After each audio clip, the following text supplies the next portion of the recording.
Everyone, welcome back to our event, Planetability, Solutions in Healthcare and Cohabitation. Yesterday was a very enriching experience to reconnect this network and broaden it.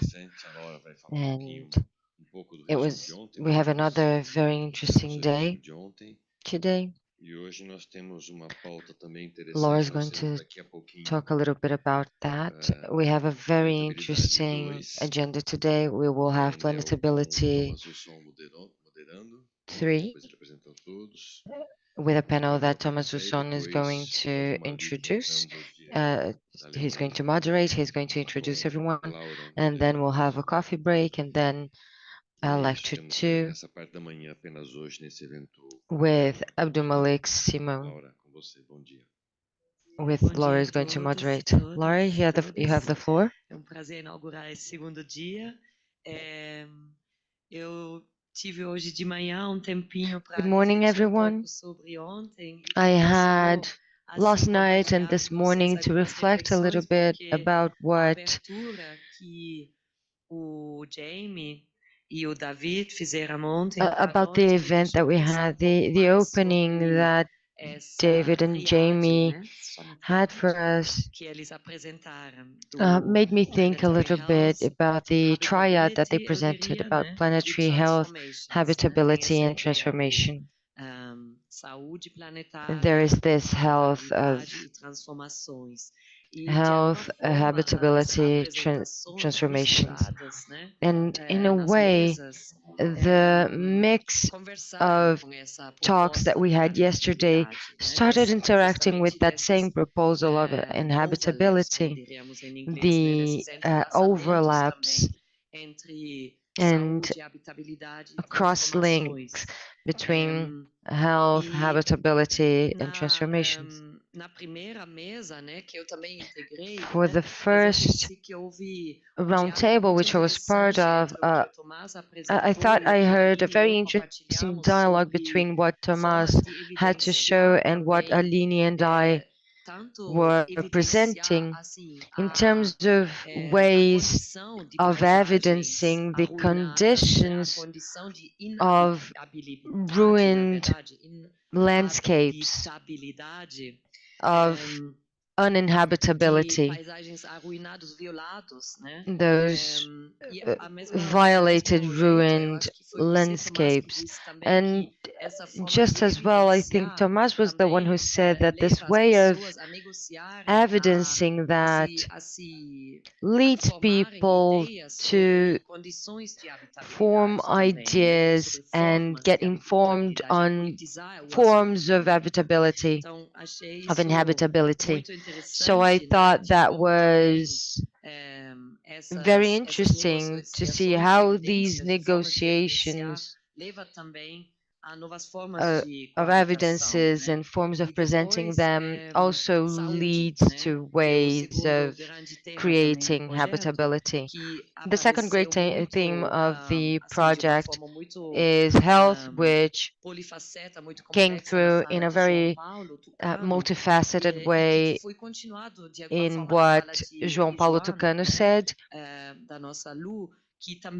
and then our Lu, who was also questioning representativity in terms of health, which I think connects with what João Paulo was sharing when he talked about his experience with COP30 and his personal history, the foundational story of the Indigenous Medicinal Center,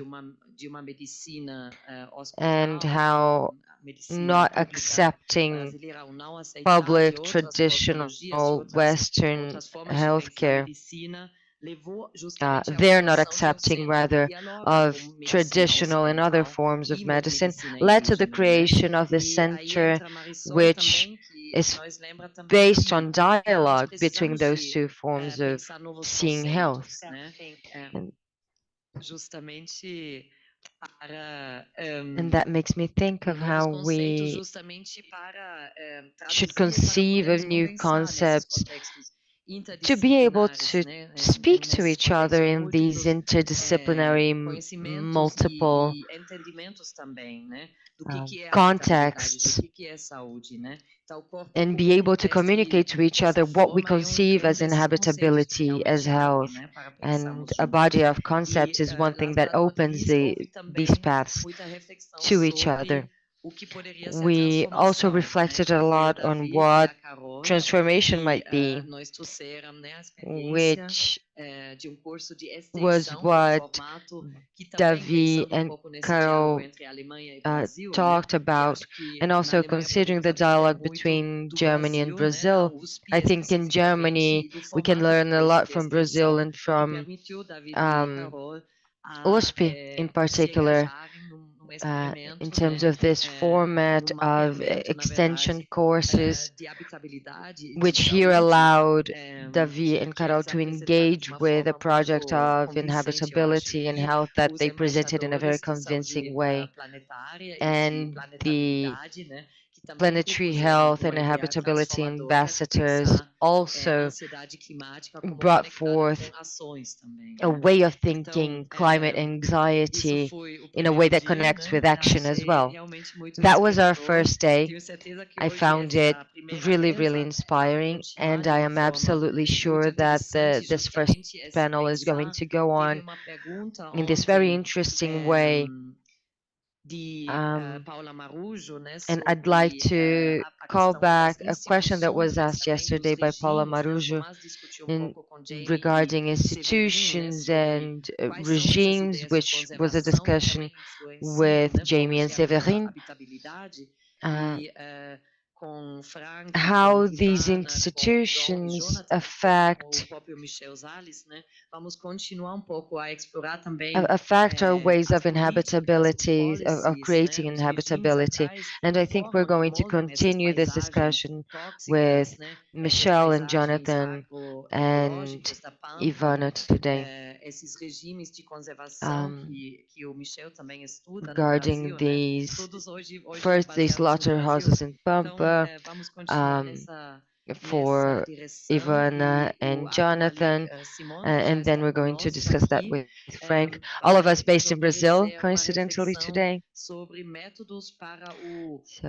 uninhabitable, né? Ivana Para o não is habitável, né? Então, is the first gostaria de já presentation, assim and she's abrir um going to pouco para talk to us pensarmos about também methods of tratarmos um pouco a uninhabitability. questão So também we're dos going métodos, to né? start Ontem off falamos sobre thinking evidenciar, of sobre fabular, sobre mapear, né? methods. Yesterday we talked Sobre about ações mapping transformadoras também. Então, and vamos ver como que hoje conceptualizing conseguimos amarrar isso and e action, and continuar um today pouco we'll nessas see how we can discussões tie that também. all together E and para continue quem está discussing. presencialmente e quem If you're trabalha here in dentro do person projeto, depois do and almoço a you're gente from the continua com project, uma we'll sessão mais continue fechada, né? speaking Híbrida after para ir para a lunch with a Alemanha closed para session, pensarmos um pouco também and sobre como queremos with continuar a some of our trabalhar, né? Em colleagues from pequenos Germany núcleos, em to focos conceive temáticos, em future forms métodos, of né? work, Para whether in small esperamos que groups para os or próximos 2 anos. Bom, methodological então é isso e vou focus passar a groups, palavra I hope imediatamente for the a next two Tomás years. para abrir a primeira So before mesa. anything else, I will hand the floor to Tomas so that he can start the first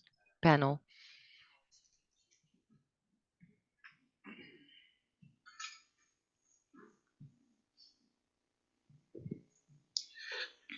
Bom dia, todas e todos. Good morning, everybody.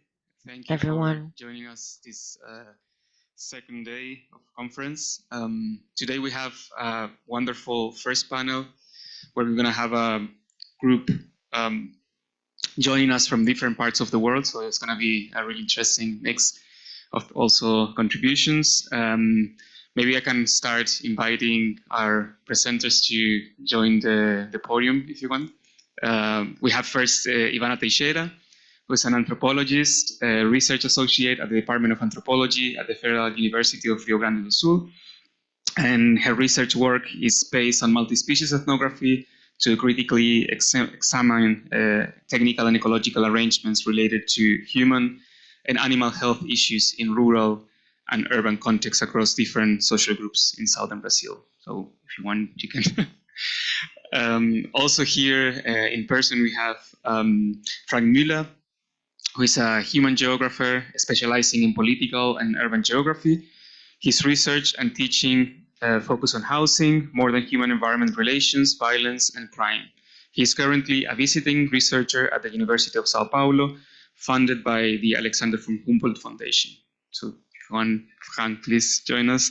But also we have another two presenters that are joining online today. We have Jonathan Madeira, who is a PhD candidate in social anthropology at the Federal University of Rio Grande do Sul, with a research period at the Technische Universität Berlin as a guest researcher at the chair of urban design and urbanization through the Proval program, where I understand you are joining from. Jonathan, welcome. And his research examines how technological innovations are transforming rural labor and the relationships between humans, animals, and environments in the Pampa region of southern Brazil. And last but not least, we have Michel Salis, who is also joining us from Berlin. Michel is an architect, an urban and territorial researcher, and he's teaching and research associate at the CUE chair for transitioning urban ecosystems at the Technical University of Berlin as well. So welcome to all of you. And maybe to start the session, I will give the floor to Ivana. Thank you so much. Thank you, Tomás. Thank you very much. Bom dia a todos, todas, todes. Good morning, everyone. Thank you for the introduction. Thank you, colleagues. Thank you for organizing this incredible event for our work and continuity and for the creation of our work.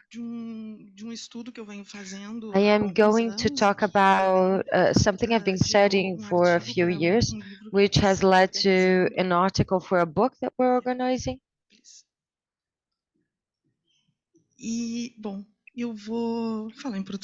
And while I will speak in Portuguese, although my slideshow is in English, so thank you for bearing with that.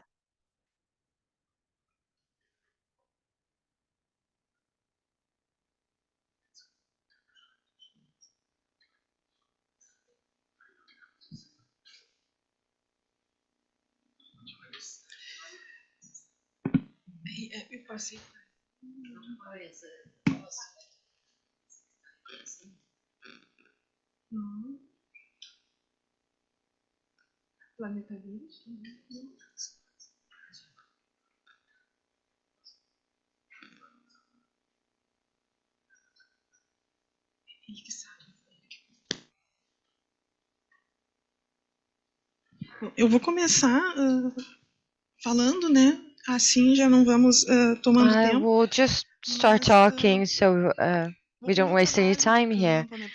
But my field research is conducted in the Brazilian Pampa.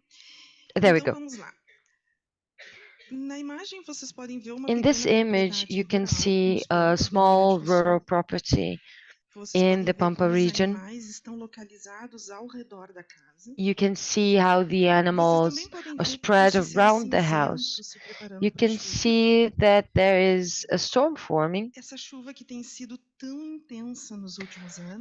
and these have been really intense in the past few years, and they've caused floods in rural and urban areas alike, as we've said yesterday. How are these events connected with notions of health and inhabitability, though? But based on the ethnographical work that I've been conducting since 2022, I've been attempting to understand how these infrastructures connected to the Brazilian Pampa and its cultural history, especially in what pertains to ruralists and cattle raising. How these infrastructures like meatpacking plants and slaughterhouses have an effect on animals and people alike.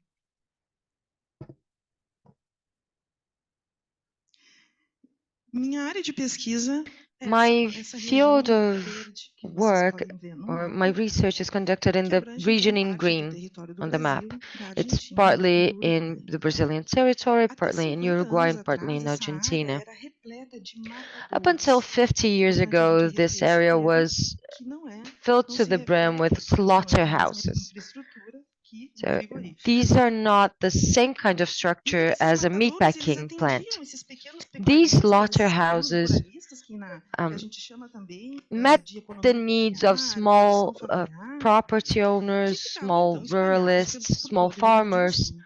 Ainda who were spread hoje, across Rio Grande 80% do das Sul. propriedades rurais do Pampa brasileiro pertencem a esses 80% pequenos of rural pecuaristas, properties vamos dizer até in the 50 Brazilian animais Pampas por rebanho. belong to Mas people os who own antigos up to 50 matadouros que animals atendiam a per, essa população já não per existem mais. farm.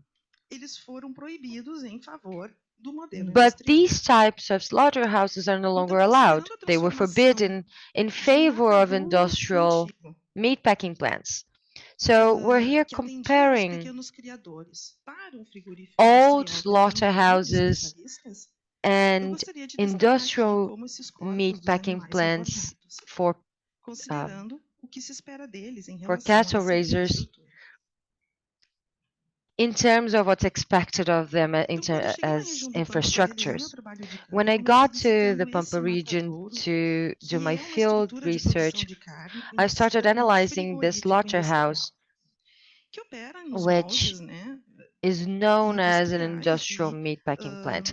It tem operates uma in escala de produção bastante industrial diferente daquela antiga. modes, and it has quite a Essa different imagem scale da of direita, production então, than é a the fachada. old A imagem da slaughterhouses direita é a did. fachada In the desse right, you frigorífico, see que the foi feito em front prata. of the meatpacking Tem plant. também uma It parte de works in the produtos back. coloniais que fica There's also localizada a na store of rodovia, uma colonial rodovia mais ou menos a products 5 quilômetros do perímetro urbano. next to the road, E ali, about na 50 imagem à kilometers esquerda, away é o from the lugar onde urban os center. animais, né, And o in waiting the room, left, é onde eles you ficam see a esperando waiting para room where the serem cattle waits to abatidos. be slaughtered. Essa estrutura exige que todos os animais sejam iguais e da mesma raça, para This que os structure cortes de carne requires all sejam também animals iguais. to be the O couro same desses race, animais deve so ser that all impecável, cuts of meat pois na are the criação same. intensiva que atende a esse tipo Their de leather estrutura, não há needs to be cercas nem marcas de impeccable picadas de morcegos, por because exemplo, que a gente vai there are ver que no tem também uma fences agência importante or nesse contexto. bat bite marks, for example. Então, We o are animal going que to chega see nesse that there is frigorífico an industrial é agent to submetido a control that. um tratamento diferenciado So daqueles animals antigos que who chegavam nos come to matadouros. Ele this recebe type of altas industrial doses de meatpacking medicamentos, plant vacinas. are treated Há differently também than those who uma arrived at interferência no tempo slaughterhouses as biológico, they né, were. no tempo dos processos They biológicos are desses heavily animais, com a medicated. There indução, is mesmo que uh, proibida, de heavy hormônios, control of their time and muito biological muito processes, lots antibiótico, of antibiotics, hormones, principalmente no caso de vacas leiteiras. especially in the case of Então, essa estrutura colabora cows intensamente com o who provide desmatamento, milk. pois esses frigoríficos industriais acabam comprando In gado these somente de grandes fazendeiros, porque todos os animais são da mesma raça e iguais. meatpacking plants, the industrial ones, they tend to buy only from O antigo big modelo de matadouro, como vocês podem ruralists, ver, big farmers who are características able to bastante provide diferentes e animals of especiais. the same race. Há alguns anos, They, então, as you esse can era o see, modelo these responsável old pela slaughterhouses produção de have carne very no sul do specific Brasil. characteristics. Essas são ruínas desse antigo They abatedouro, que used já to não be existe responsible mais, for operar, the embora majority abatedouros of clandestinos operem slaughterhouses in southern largamente Brazil. em todo o Pampa, e isso Although nos there are aponta para still clandestine slaughterhouses functioning in the abismo Pampa entre, region, né, which o modelo points to industrial e a a gap necessidade between the das industrial pessoas que models and habitam essa people's região. needs, the needs of people who inhabit this region. Então, no They are passado, a no partir longer do allowed to tamanho de uma function. vaca ou boi So exigia in the tempo de trabalho past, por pessoa para slaughtering escolher an o animal the ângulo size of a preciso, cow não era or a or rampa ox aquela would mangueira require que about chamam, 5 né, people que é um corredor que leva até who would a parte bring central, them é uma sala to a única, corridor that ali led tudo to acontece. A gente this pode ver one aquela estrutura room, which is where que everything sustenta, happens. essa You estrutura can serve see para that this structure hanging suspender from o the animal pelos ceiling pés, né, depois que ele já foi is sangrado, depois que ele já meant está, to hang the animal from enfim, by depois que the ele é sangrado, hooves então a introdução de uma after faca it's slaughtered and after it's bled out. So a knife is introduced in a specific place, also by a professional that is skilled in that sense. And all processes took place in the same place. Bleeding out, removing the leather, dismembering, and those big pieces of meat were taken to butcher shops where the butcher would separate the cuts. Breed is very important in meat production, in the meat production industry. In the old model, animals were criollo cattle. They were crossbred, a mix of various colors and various races. The industrial model does not accept that type of animal. They will accept only purebreds coming from Europe and specifically England today. Jonathan is going to attention that. The leather from these animals that arrived in these structures is not important. It doesn't matter to the industrial meatpacking plants because it is not because it's created in an intensive model.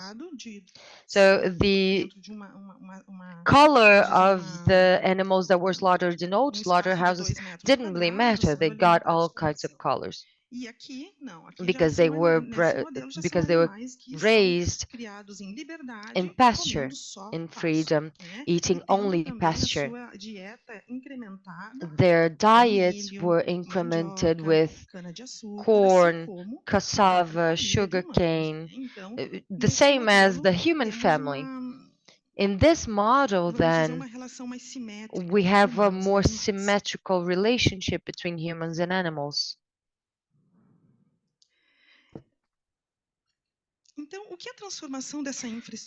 What then do we learn from the transformation of these structures in terms of health and cure? First of all, the first thing that a meatpacking plant does is transform the bodies of humans and animals. So it contributes heavily to the degrading of forests to create pastures. Dislocating humans from their native territories. In the last 50 years, this has led to the emergence of zoonoses such as bovine rabies, which I'm going to explore later. The bovine rabies epidemic only affects agriculturers who are ill-informed about the virus, and without the presence of the state and the support of the state, are and will be affected by the inhabitability crisis in the world. So the meatpacking plant is an Anthropocene structure that leads to these issues because it is an imperial structure. One of these effects is bovine rabies in South America. The predatory nature of the meatpacking industry is transforming formerly more or less symmetrical relations into ones that are harmful to planetary health.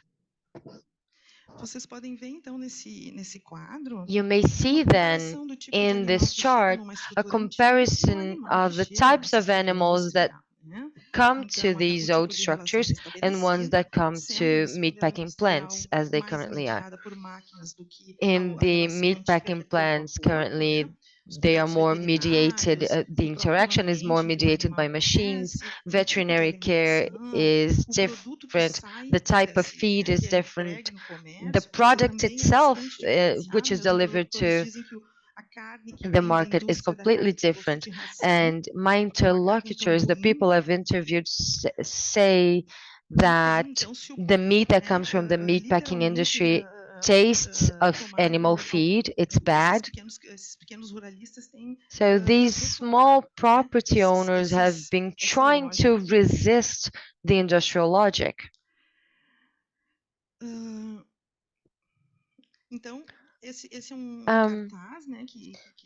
So this is a chart that was in the Environmental Defense Office, where I conduct my research about the types of bats that always existed, although rabies is a contemporary problem.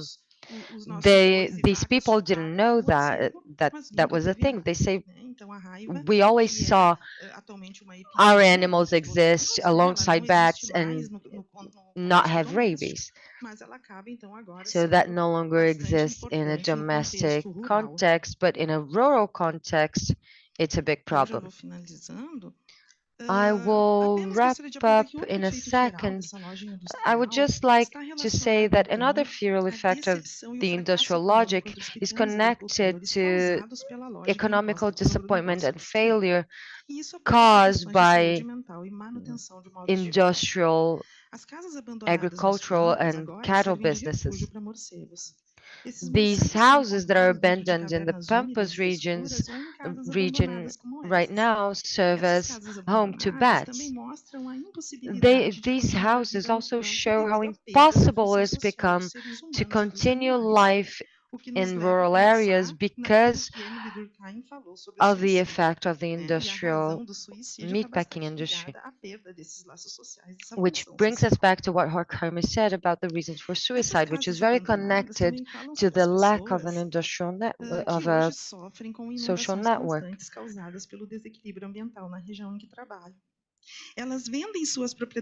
These people who live in this who used to live in these rural properties tend to buy cheaper places in urban centers, which are cheap because they are floodable. Immigrants, these migrants who come to regions near rivers need environmental education in terms of what it takes to live next to a river, which comes to show us how these multi-species relationships and inhabitability and planetary health are connected. So I will end my talk here and we will talk later.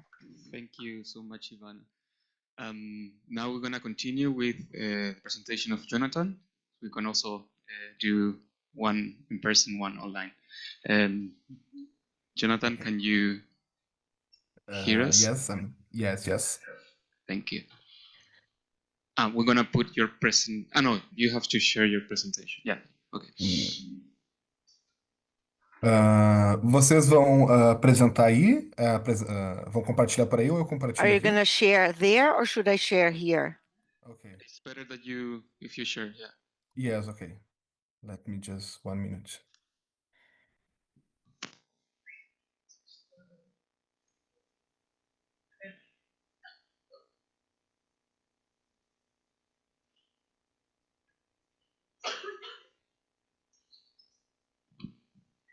Jonathan, do you want me to make you a sign if at that due time for 5 minutes or something like that?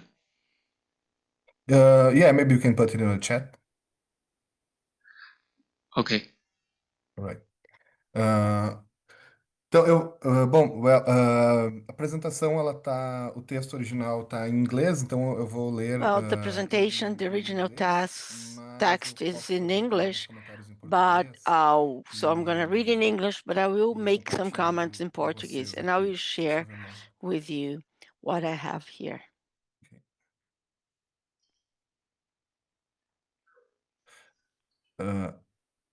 If I change the window, it change also.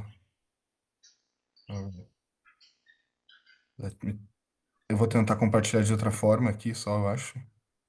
I'll try to share in a different way. O arquivo, né? Only the file.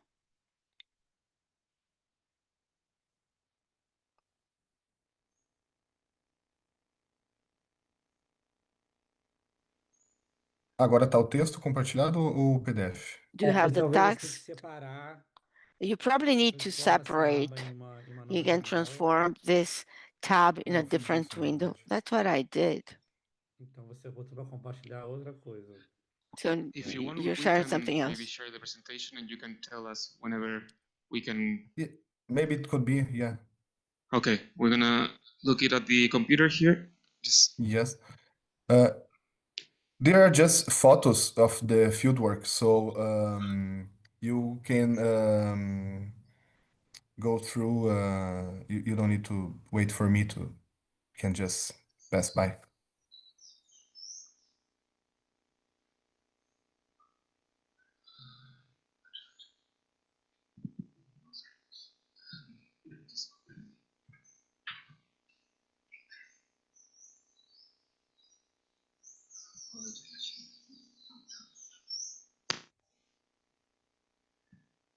okay. Can you see the presentation? Yes. Okay, I'm gonna also tell you here 5 minutes because I don't have access to the Zoom. Okay.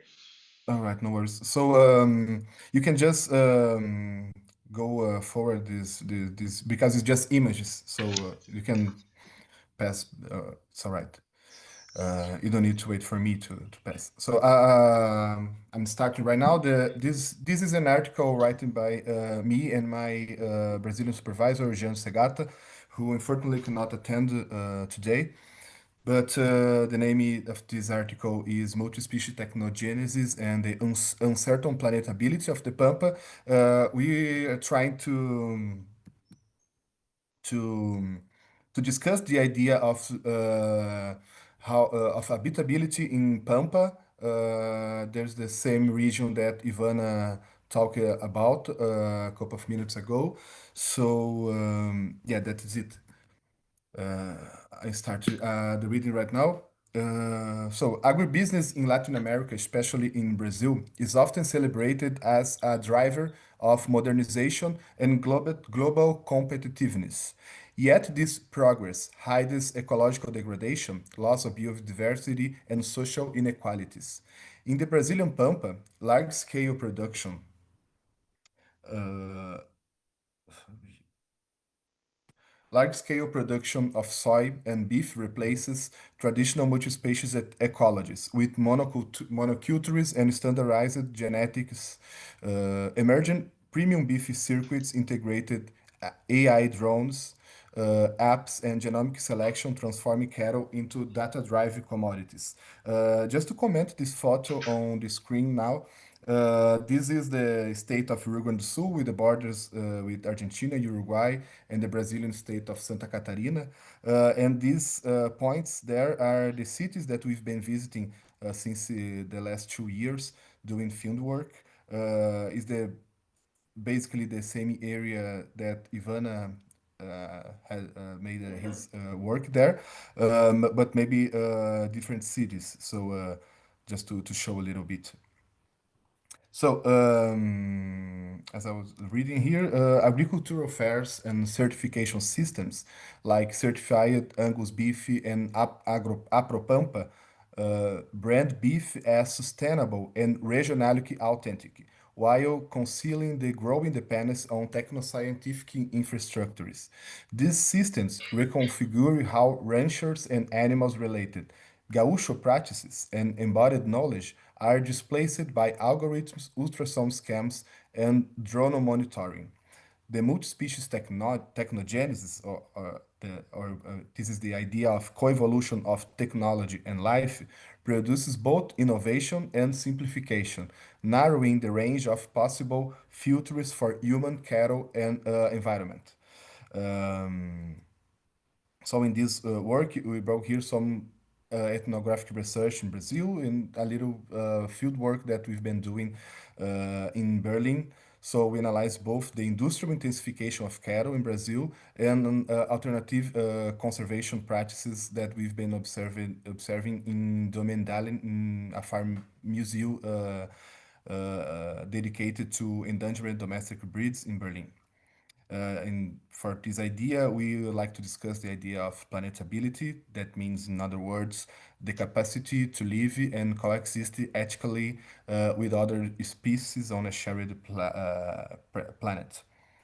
Okay, just just to start it, Ivana says so about the Pampa. So the Pampa is a vast geographical region located in the far south of Brazil, extending to Uruguay and parts of Argentina. The region livestock raising practices have, over the past 3 centuries, shaped local ways of life, tradition, and identities, broadly embodied in the figure of the gaucho, the rural worker of the Pampas. Um, the cattle culture of the Pampa emerged from a different trajectory than the rest of Brazil livestock history.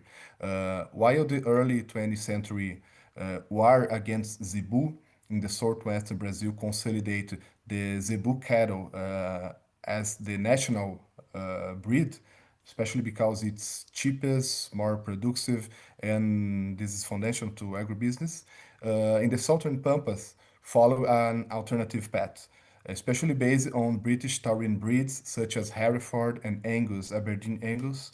So this cattle adapted well to the region's cooler climate and become embedded in local moral, ecological, and cultural narratives, linking what they call the European refinement with the pastoral tradition and the figure of the gaucho.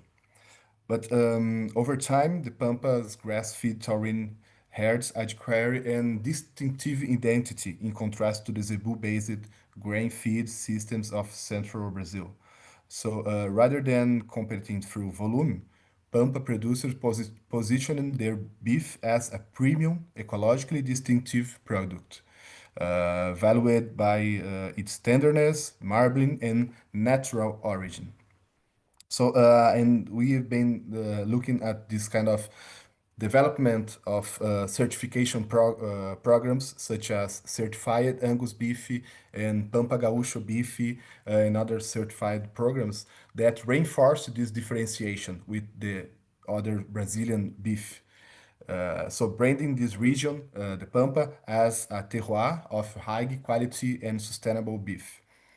So today, the Pampa cattle culture stands at a new stage marked by this technoscientific transformation.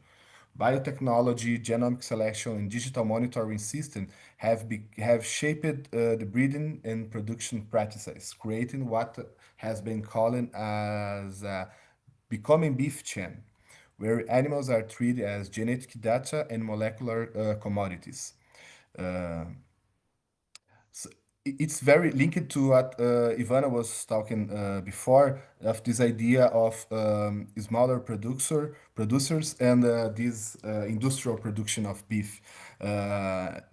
What we have been looking for is like these big farms with one or two breed only, and that try to create this cattle like in a standard pattern the most if they can. So, traditional gaucho herding knowledge increasingly coexists or competes with precision technologies such as drones, ultrasound, and genomic modeling. So first, the Pampa multi-species history, once defined by ecology, memory, and rural identity, has become integrated into global circuits of food eco-capitalism. So the region now functions simultaneously as a cultural landscape and a high-tech laboratory of sustainable premium beef production, blending traditional with the logic of neoliberal genetics market of differentiation. Um, in our fieldwork, what we've been witnessing are the silent effects of this process. Traditional cattle breeds, as Ivana said, as the Criollo cattle, the gado criollo, gaúcho, are gradually disappearing because they are no longer economically viable. Along with them, entire ways of life, local techniques, environmental memories, and landscapes associated with their breeding are also vanishing. At the same time, new modern forms of raising these British breeds, like Angus or Hereford, have become aligned with agribusiness models. These models integrate livestock production with large-scale cultivation of soy, rice, and other intensive crops that dominate the Brazilian agricultural frontier. As a result, the Pampa is being reshaped, ecological, economically, and culturally, into an hybrid landscape where the traditional pastoral worlds coexist uneasily with the logics of industrial agriculture. This transformation shows that what is at stake today is not only the future of this cattle breed, but also the continuing of local knowledge, ecological balance, and cultural identity that have long defined the Pampa region. So I just talk a little bit now about what we bring in this article. That is this idea that this system that these new ways to create these British breeds prioritizes the predictability and the profits, and so the bodies become like a standard that becomes disposable. So in this idea, the animals that do not reach the expected performance or that diverge from the ideal genetic pattern or that fail to justify their cost are excluded from the system, literally or symbolically. The same logic applies to small breeders who cannot afford the expenses of genetic technologies or who resist that pressure of digital standardization. In this sense, genetic improvement produces not only that high high quality beef, but also landscapes of inequality and exclusion within and across species. Behind the promise of progress lies this silent process of simplification where diversity gives way to standardization. As Annette Singh reminds us, there are infrastructures that make life more efficient, but also increasingly simplified. Five It, minutes, Jonathan. Okay, thank you.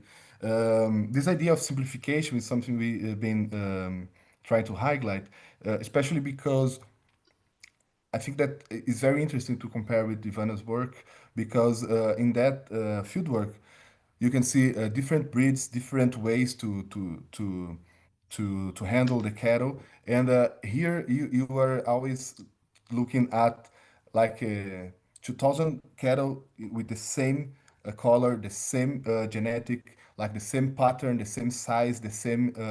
It's just like an industrial thing. So it's you have a lot of infrastructure engaged to create a more simplified life. So such a simplification has its consequences, but I will just go to the final here.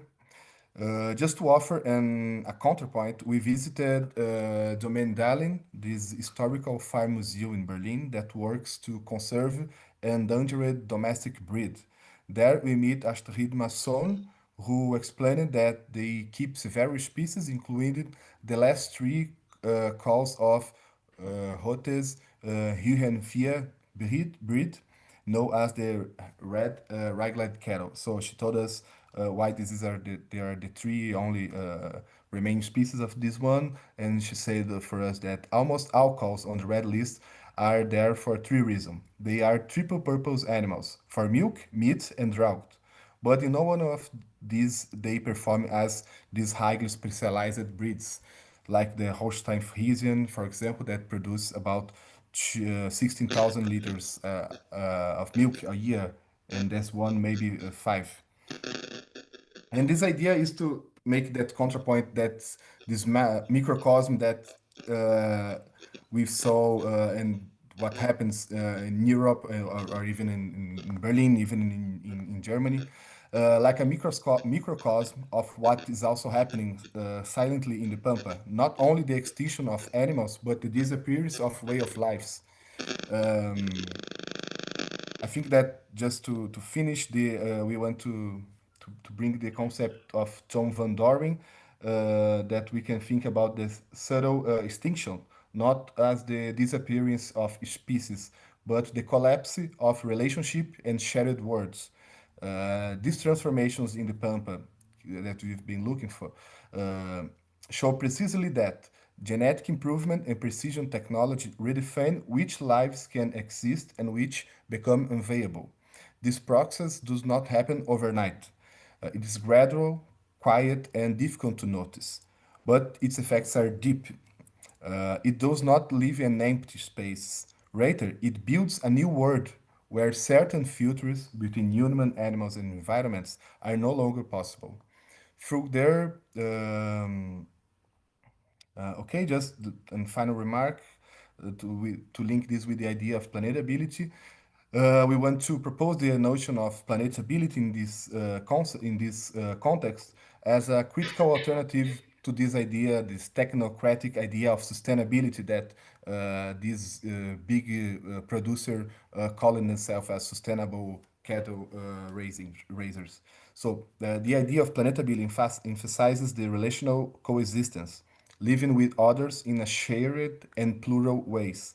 It invites attention to what is lost, not only in numbers of genomes, but in affective, cultural, and ecological terms. In contrast to these standardized algorithmic filters of agribusiness, planetability asks which words we want to sustain and with whom. It calls for a politics of care that sustains relations between humans, animals, and environments against the simplification of life driven by industrial technogenesis. So this is it. Maybe we can discuss it later. But yeah, thank you.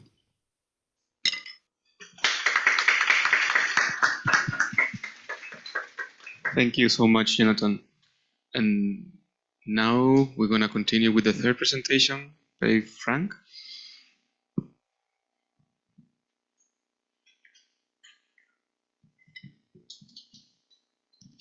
Hi, thank you, Thomas, for the introduction. Good morning, everyone. So let me put these on slides. On top, animation, animações, no, apresentação. Yes, key. Ha. Dwelling in and dwelling on the toxic landscapes of the Baixada Santista. So that's the title.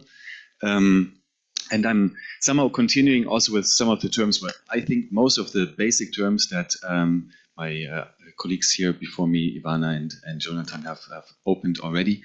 Landscapes, planetability, healing, and all that kind of stuff that we're interested in. And so this talk is based on, the chapter in this wonderful famous book that we are all waiting for. That's coming out in 3 months, more or less.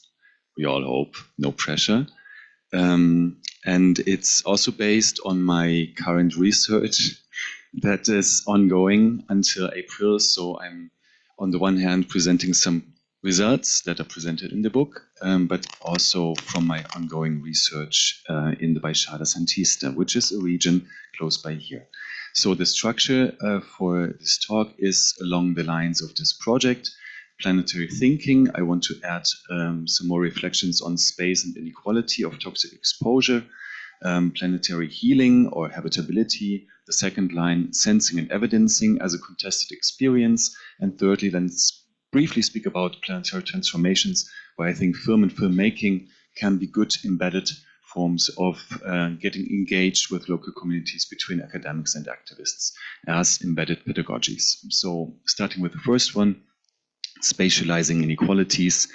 A brief insight on the region where I'm looking at. So that's Baixada Santista, metropolitan region close by here at the coast. It's in the state of São Paulo, for those who don't know, close to 2 million people, a very high GDP, close to, well, this is a number. The Port of Santos, Brazil's largest port and most important port in that region, since long, with a long colonial history of export of coffee and sugarcane, but then historical jump to industrialization, 1960s and 80s, and the founding of Petrobras refinery in that region has really marked Brazil's entry point to the global petrochemical industries, which also spurred urbanization and labor migration to that region. Now it's why I call it a toxic landscape, exposed to a diverse set of pollutions, industrial and domestic ones, waste, but also landfills for housing and commercial purposes. So one of the cities, Cubatão, is the hub of the petrochemical industry in that region.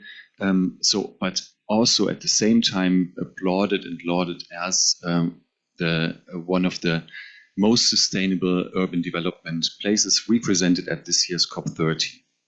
I will speak a little bit more about Cohabitation. So, moving a little bit towards my concepts, so in this paper and in my research in general, I bridge two debates or lines of debates on toxic research and landscape studies. Landscapes I just briefly understand not as descriptive ones, but epistemological ones by which we can understand diverse elements such as estuary, geology, but also plants. You can go all the scales down into soil and microbes as manifesting power relations between citizens, industries, and states.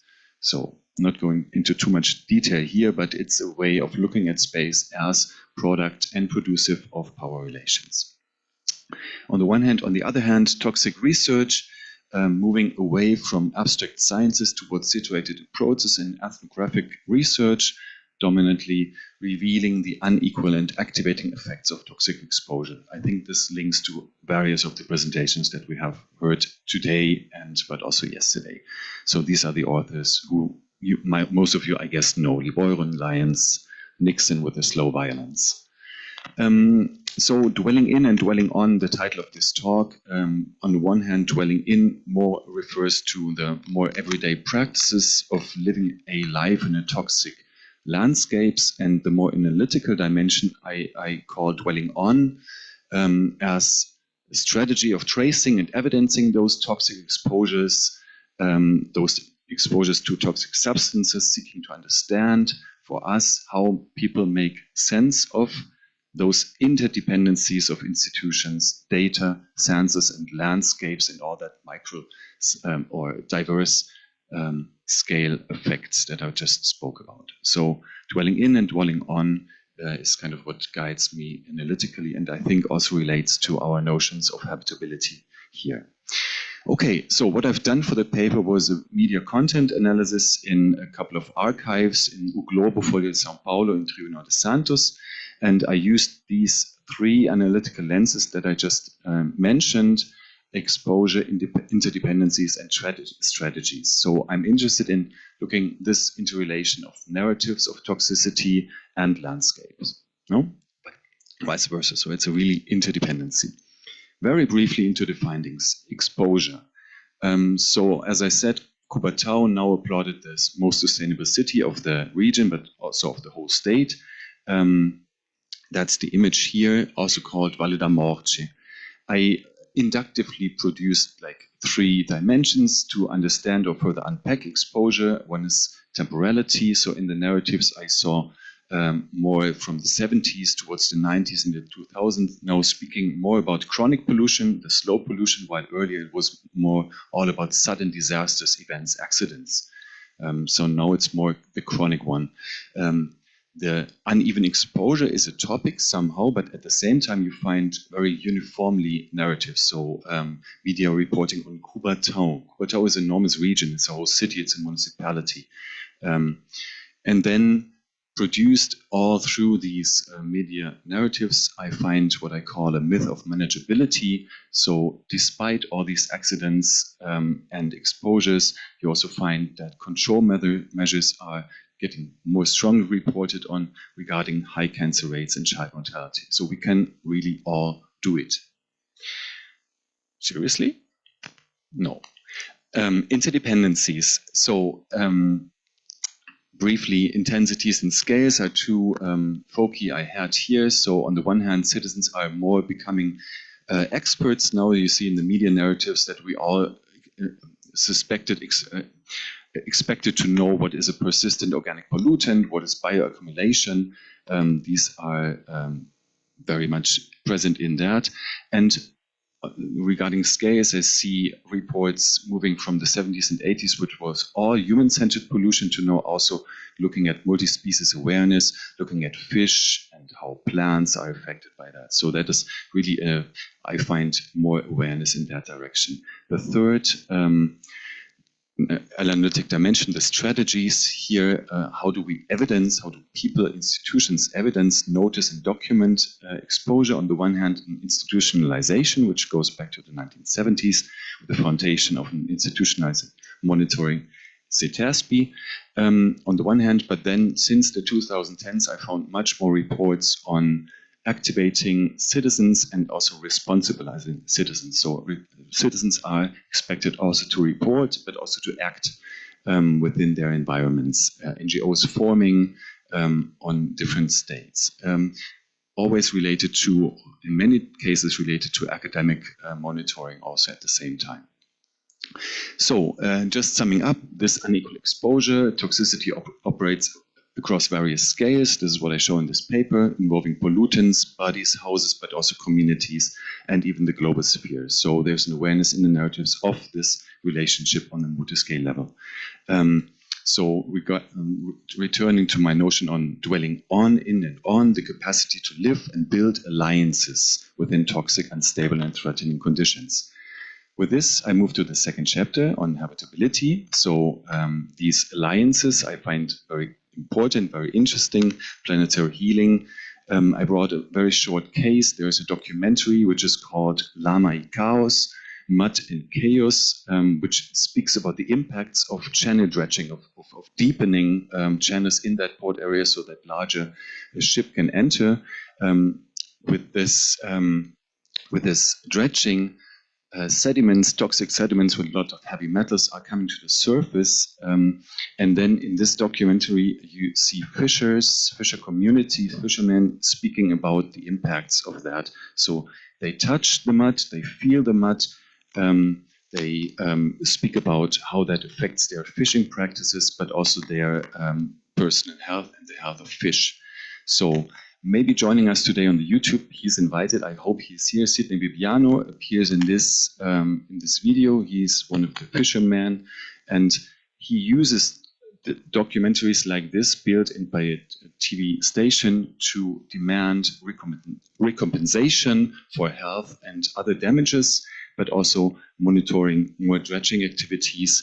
But they also demand a seat in a steady commission where the port authority, the private port authority, and public institutions would sit together to monitor those effects.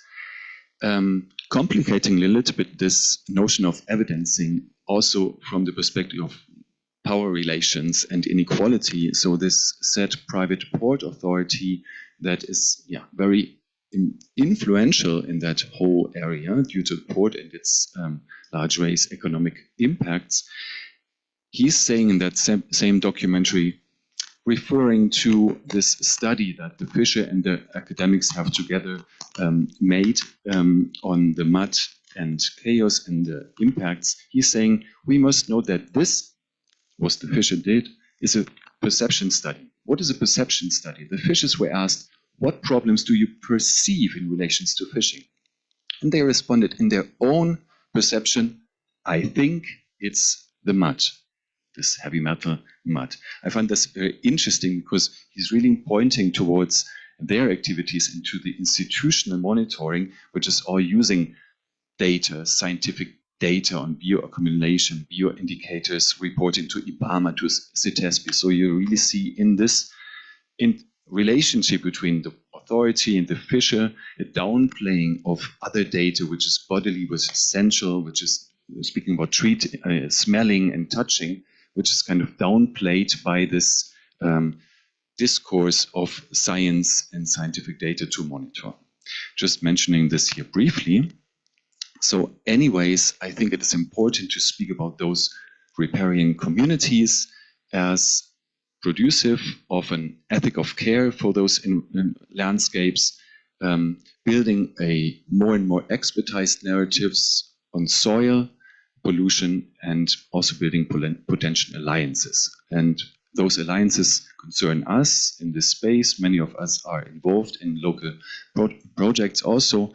So this bridging of activists, NGOs, and academics, various of you are involved in this. I think this is important. And with this, I come to the last chapter on transformations, basically. And this is where I think it is important, or a good way for us to think to the future with Probral also and our projects here on Planetability. I've been involved in the making of a film on crabs in the Rio de Janeiro, in the Guanabara Bay, where fishers fisher folk would do the same with crabs, listening to the crab we call the movie, which allowed us to get away from representative studies on and towards more collaborative forms of transdisciplinary research. And we have written a paper with several colleagues, Laura and Jamie and others, on witnessing pollution in this area, by which we can respond directly to struggles like these about mud or other forms of pollution in that area, producing learning material together, which we can use in classrooms, which we can use in our project here. So this is the one. My future is I want to go further into this sensing mud direction, working together with fishermen here. So our takeaways, if I still have 10 seconds, I think it is important for us to reflect more on inequalities in power, and I'm very happy that most of the presentations have done that yesterday. I think all of them in some ways, but maybe we can think about a way where we can more systematically address power already always related to this wider sense of planetability, not only in the way planetary crisis or pollution affect communities differently, this is important, not to deny that, but also look at how inequalities are producing these crises. So when you think of capitalism in that presentations that we just heard, it was quite obvious that these long-lasting historical longue durée of exploitation and extractivism are producing more and more inequalities also to different cattle species and others. So that's it. Thanks.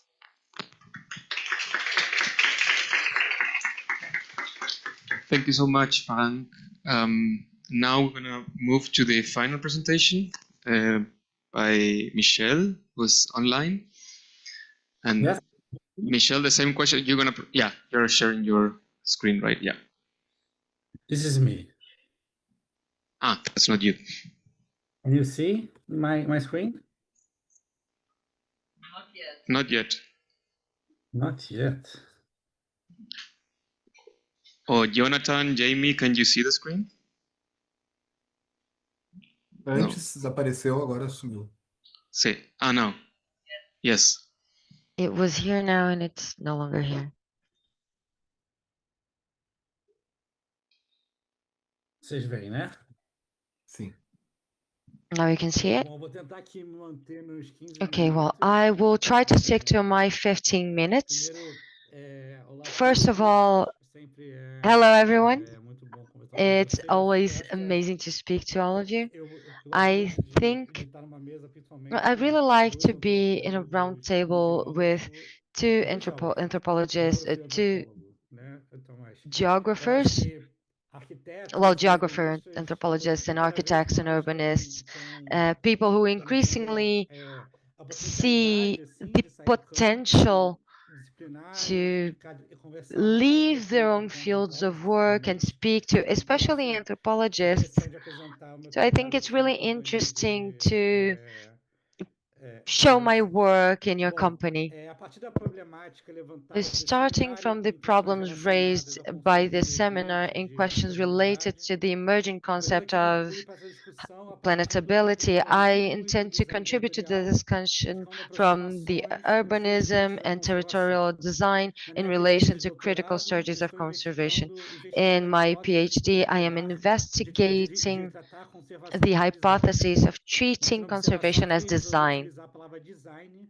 I por chose falta to de use uma the boa word tradução design para o português, in como vain in poderia ser Portuguese due to correto lack deveria of ser. a good Aqui translation. entendendo práticas de conservação como prática de urbanização. Here A it's partir as de uma abordagem an territorial, urbanization de practice topologias from gerais de a proteção presentes no territorial Brasil. approach of Essa topologies of inquietação territorial se areas origina in nas Brazil. condições urbanas extensivas elaboradas pela urbanização This planetária. disquiet has come Uma from abordagem looking das at questões urbanas da questão urbana que entende a cidade como apenas dos produtos dessa local urbanização places e in the entende também context of outras geografias menos planetability, citadinas comparing como urban interconectadas no spaces sentido and da non-city harmonização. spaces Por as exemplo, aqui as connected áreas in the rhythm de of conservação. harmonization, for Dessa example, forma, conservation uma areas. pergunta inicial que eu faço So the first question I se ao ask invés de estar is, protegendo a what if urbanização, instead of as áreas de protecting proteção ourselves from fazem parte do urbanization, processo de urbanização planetária, through conservation areas, we are actually building the process of planetary urbanization. I will split this into three parts. First of all, raising the three fields that are mobilizing: critical conservation studies, planetary urbanization, and critical design theory. Then I'll start talking about this problem in Brazil with a few conceptualizations. Then I will present the case of Portel in Pará to discuss the global carbon market as a process of global urbanization. Then I will talk about design for planetability. The conservation of nature as a field of research and praxis has been ongoing for about 50 years. In order to tackle this issue, new research in natural and human sciences have started recognizing traditional and indigenous practices. As an architect and a researcher in this field, I've started looking at urbanization as a special concept associated with territories and how public and private institutions having managing relations between humans and non-humans. At the center of the conservation regime, conservation areas are their main instrument, and the supposed success of this spatial tool starts in the half of last year with examples such as the Yellowstone Park in the United States, where we create a space free of humans to protect species and wilderness and have these protected areas. But to create that, indigenous peoples were expelled from their areas from an inhabited territory that was reproducing socio-ecological systems. The Yellowstone model was one of the main motivators for what Mark Dowie called conservation refugees. Georgia May states that the history of conservation has shown how this discipline is subjected to a change in discourse in relation to nature. She states that we've changed from wilderness to what she now calls a plurality of perspectives, introducing resilience, indigenous knowledge, and socio-ecological knowledge in general. This portfolio is represented especially by the list of protected units by the IUCN, which is a state institution that lists different typologies defined by a set of practices derived from the human-on-human relations in that space. The focus in conservation areas as nature protection policy represents an international policy of cooperation among countries. For example, one of the greatest global projects is the 30 by 30 goal defined by the Global Biodiversity Framework from 2022. It proposes that by 2030, at least 30% of terrestrial surface would be covered by conservation units. This is corroborated by the book by the idea of nature meets health, which states that 50% of the planet should be protected from humans separately.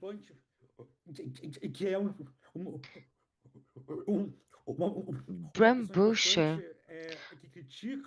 a very important person in the critique of this international regime of conservation, criticizes the main basis of this regime. First of all, he criticizes resource extraction and consumption that are the main drivers of biodiversity loss globally. This leads to major social impact by displacing over 1 billion people. Third, he questions how and by whom these 30% will be governed. Fourth, he says that new protectionist idea ignores decades of thinking about rebuilding relationship between protected areas and human societies. And fifth, he questions the other half. what biodiversity project covers the other half. Understanding this tension between the international regime of conservation and the contemporary way of looking at urbanization and conservation, to the extent that urbanity is not limited to the city and that non-city areas also breathe that same air, the term operational landscape is being mobilized, especially by Neil Brenner and Nikos Kaksix, to understand contemporary forms of urbanization. Here, not just serving the city, but operationalizing global landscapes to support capital, energy flows, and food flows that support globalization. Considering the global project for conservation, you see carbon credit territories and planetary policy of climate mediation. These are highly managed,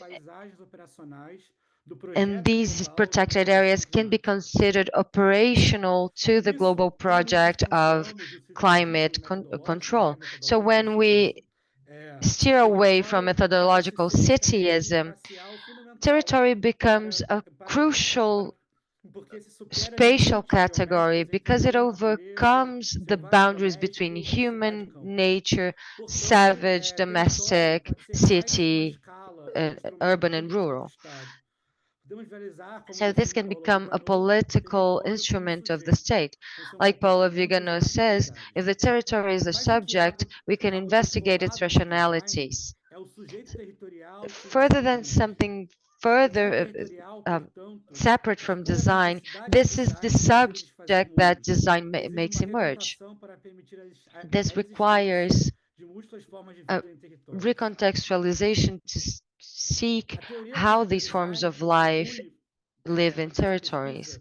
Design theory contributes to this research because it recognizes design as a cultural practice not limited to experts. When Arturo Escobar says that the environmental crisis is a design crisis, he recognizes the diffutural aspect of design just as its potential to be pluriversal. That is, reimagining the world not just through a single 5 minutes, Michelle. dominant line of thinking. Okay, I'm studying the relationship between territory and conservation through what José Augusto Padua calls the territorialization process as a result of a spatial dispute between the imperative of conversion versus the imperative of conservation. Paul Tavares uses this term, territorial design, to explain how deforestation, the conversion imperative, is not connected to an absence of state, but to the very colonial plan to invade the productive gap of the forest. When we see the map of deforestation in Brazil in the last 40 years, we see how the conversion of land is substantial in the territorial design of Brazil. This is part of the reason why conservation areas are definitive in protecting the frontier of agricultural expansion. Here we see the dialectic between conservation and degradation and how it structures territory in Brazil. According to my research, there are over 3,000 conservation areas, protected areas in Brazil, and each of them has its own name and history. According to my research, I consider the National Conservation Systems list as the list of preserved areas, but also indigenous territories, quilombola territories, UNESCO protection areas, and places like botanical gardens and zoos. I will quickly touch on the Portel case in Pará as an example of a conservation practice that would serve as an understanding of an urbanization practice. The city of Portel in Pará is an example of this negotiation between global planetary urbanization and local needs, with the emerging challenge of carbon credit markets. This turns the biochemical cycle of carbon into public policy, especially in the global north. There are policy to explore this cycle in the global south. Companies seek places with expected degradation rates that wouldn't meet their carbon credit requirements. With this expected degradation, it is compared to the actual emitted carbon, and then they have a carbon deficit. Here you see a few maps where you have the fishtail that comes from the main road, and on top, believe it or not, these are subsistence practices of occupation on riverside communities. These areas are overlapped with areas conceived with riverside communities.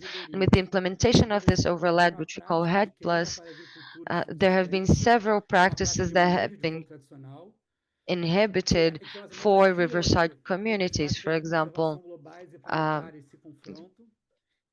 the practice of burning areas for subsistence, which is the prohibition of using fire was a result of these, was replaced rather by these small stoves, which is a sign of a neoliberal strategy for conservation. The Portel case is a design by territorial abstraction. Ecology, history, and everyday practices that represent the value of the forest are replaced by the speculative value of carbon. The fight of these riverside communities for the use of the land is a planetary struggle. HEAD Plus is an operational strategy of carbon markets that licenses the ability to pollute at the expense of those who protect nature and should control territory. And just to wrap up, this is discussed by Dipesh Chakrabarty, Neil Brenner,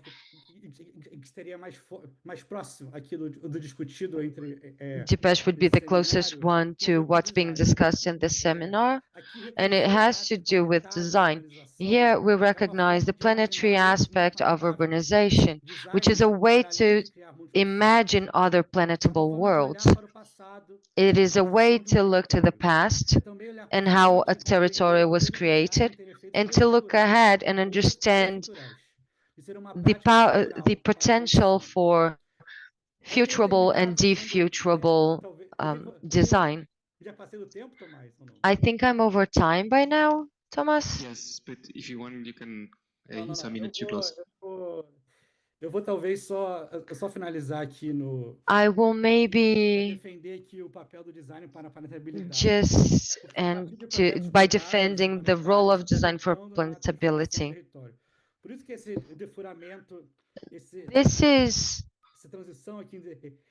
This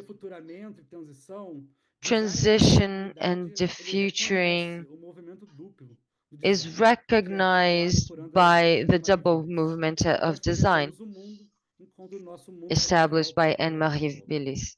We design a world while our world acts back on us and designs us. Thank you. Great. Thank you so much, Michelle. That was amazing and right on time. So yeah, well, now we have some 15 minutes. Yes, so 15 minutes to discussion. I can start with maybe some provocative questions, unless I will prioritize somebody in the public if somebody has a question. Otherwise, I can begin with a little input. Lu.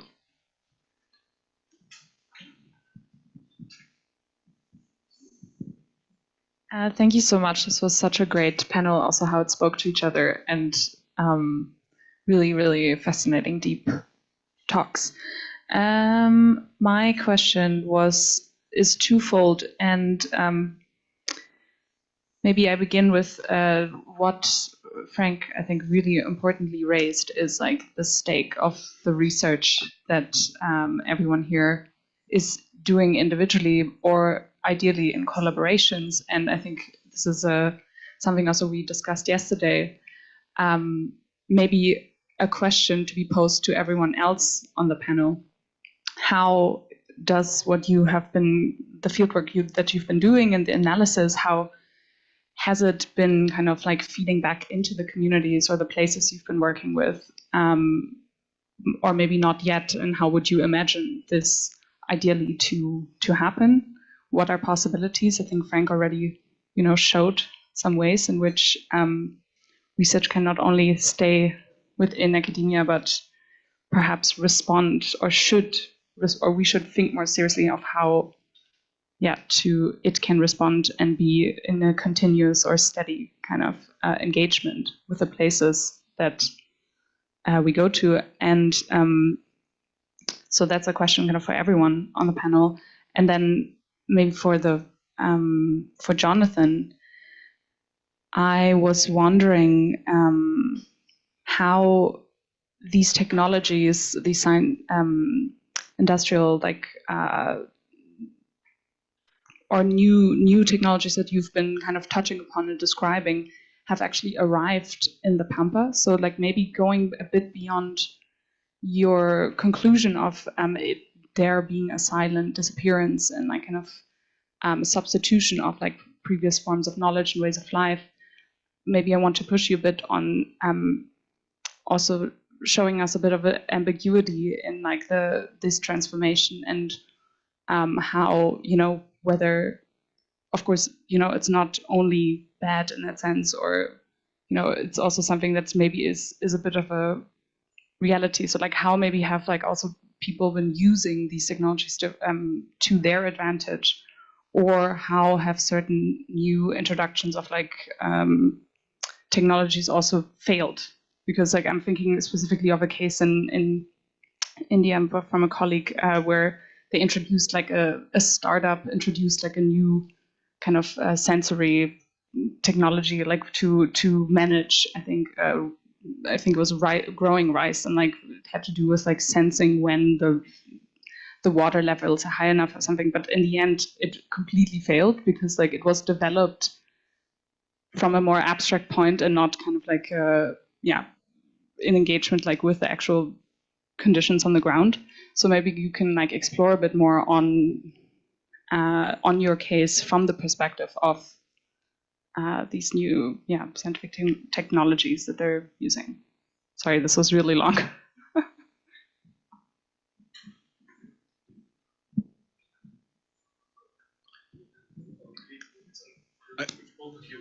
Yeah, go ahead, Ivan. Yeah.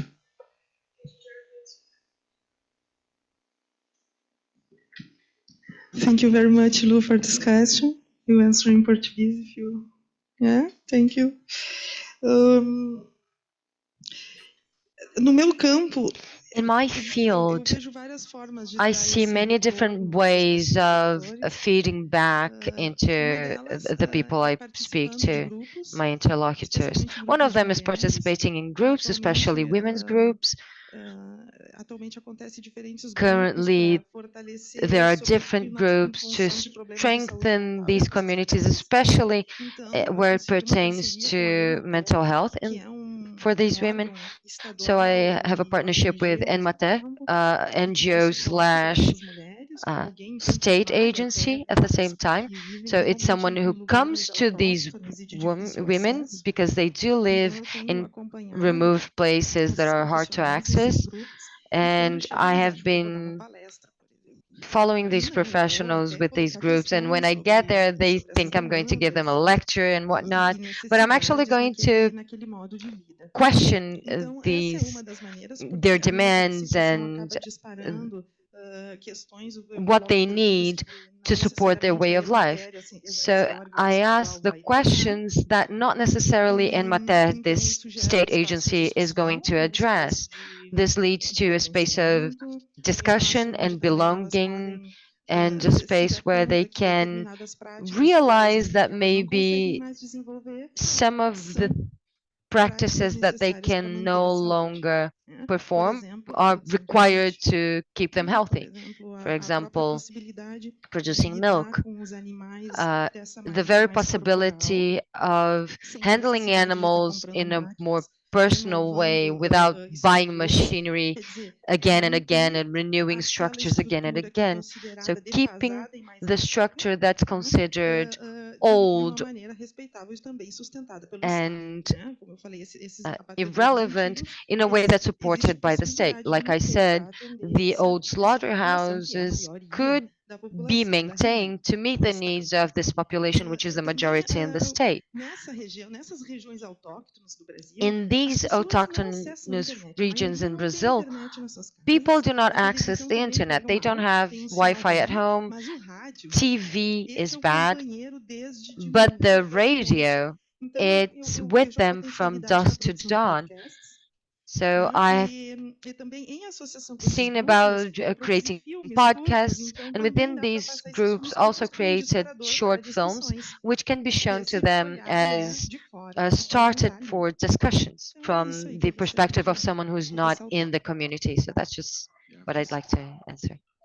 Yeah, thank you. I mean, I think in the design of this project, this is very much prefigured. The transformations idea is exactly that. I think the ambassadors are really one way, one strategy to make us more engaged and to think about methods that can do that. I really love this experience of filmmaking because the film was one thing that came from the people that were interviewed as something that would help them in their struggle, in their political work, in their public appearance.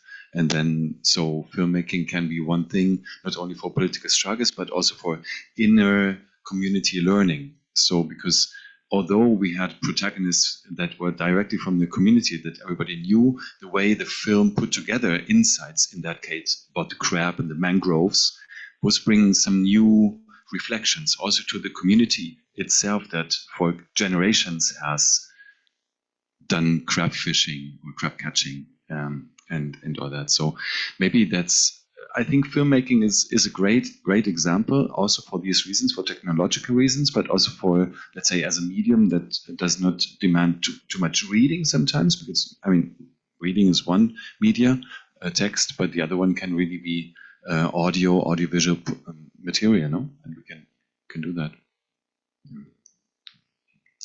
I think we have time for 2 questions, and Jamie was online, and then we can pass you Marisol.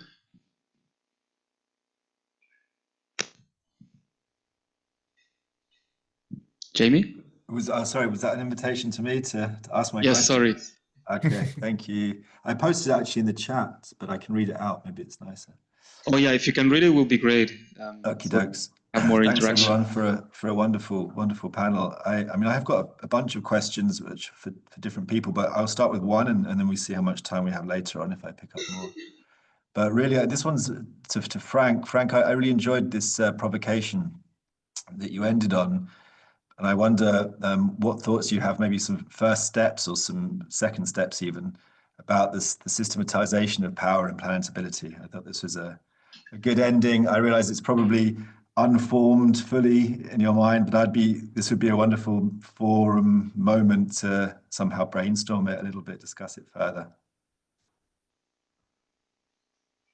Should I respond to it? I mean, one of the examples we spoke briefly about that you brought, and the techno elites in the Silicon Valley that are extracting raw earths, raw materials, and that are the highest, let's say, expression of inequalities on this planet. not only by extracting and being behind of the technologization of our societies and the capitalism basically, but also with the same vision they have for planetary life, which is escape. So escapism and isolationism are really these tendencies that you can see as expressions of the highest expressions of inequalities.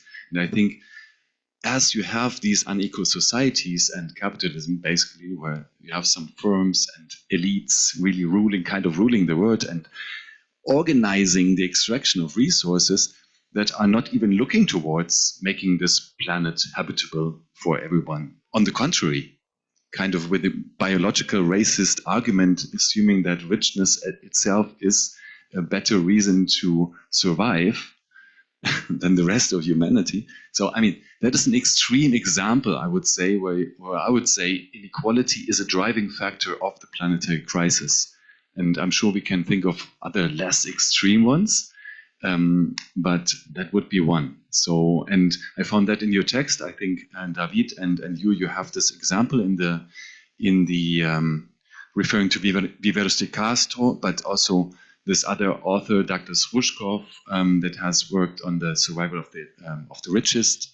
So there is a debate on that already, very much looking at how the planet is not thought to be saved. On the contrary, kind of going towards escapism, isolationism. I read a lot of sci-fi literature, and that's a common motive in that literatures that you can find. The discussion of isolationism, escapism as a form to deal with disaster, apocalypse. Just one example, I don't know, it's maybe too drastic to start with that one. Thank you. And I think we have a question from Marisol. We Yes. still have time for one more question? One. Okay. So it's a comment. Okay. Eu quero agradecer as ótimas apresentações. Eu vou First of all, I'd reagir like to thank the awesome presentations. I'm going to react in the middle of this heat that we are going through. I think Frank and Ivana brought two good examples of infrastructure that produces ruins, but something has been happening on top of that. I like to provoke to think based on what we have discussed yesterday and thinking about what Michelle talked about design. Yesterday, in my presentation, I mentioned something that is at the People Summit, which is the idea that not experts that are going to save the planet. And I was thinking from this idea of critical design that Michelle presents and the ideas of conservation, from what I've heard from different sides, like yesterday, David, and I can't remember his name. Jamie, we're talking about the proposition of planetability sustained in cosmologies, indigenous cosmologies and epistemologies. And what I've heard, actually, several indigenous authors publish collective work from different indigenous leaderships and indigenous from the academy that suggest that allow the earth to live. Basically, the least human intervention, like block the invasion process, is enough so that the vegetable world can recover. So I like to confront a discussion that we had yesterday from indigenous epistemologists and the idea of planetability in design, getting closer to a more human construction, if I understood correctly, if that's what we are talking about. Does somebody wants to react to? Alguém quer comentar? Eu posso, gostaria de falar responder. Okay, I think I can give you an answer. There was a question in the first part that I didn't answer, but getting this topic, how this technology arrived to this region, and how there's some mic open. Very briefly, part of the research that I do is happens in agriculture and cattle agriculture trade fairs where innovation is arrived, is sold, and finally arrive in the production venues like farms and cattle farms, and that's a technological vector that arises. But from a historic point of view, the Pampa region has always been considered, from an agricultural point of view, as a place of innovation. So the arrival of fences, slaughterhouse, and there were innovations at the beginning of the century, but digital technologies, um, genetic improvement program, then I think those who can uh, take part in this market and those cannot be part of this market. And that's the great differentiation. And we have small producers. 80% of our cattle farmers are small farms, and we cannot compare to the size of other farmers because it's a large scale cattle farming. How because the technologies are also going to small farms. They try to get into the programs, the Brazilian agribusiness research called Embrapa that will provide subsidies for populations who cannot pay for that. So there are ways to get into this circuit, but it's more than having access to technology, but basically having access to these programs that where you require a more valuable land than small producers have. So you can, it's not only accessing technology, but having the environmental conditions so that this can be possible. Now, getting into the landscape, something that I can talk to you very briefly that Michelle mentioned in the final comment we were talking about this division that seems to arise from the idea that environmental protection is separating these spaces from humans, is the idea of preserving nature where humans are a threat. So nature, in order to be preserved, they need to be far away from humans. I think it's interesting, this idea, especially in the sense of an analysis, a research.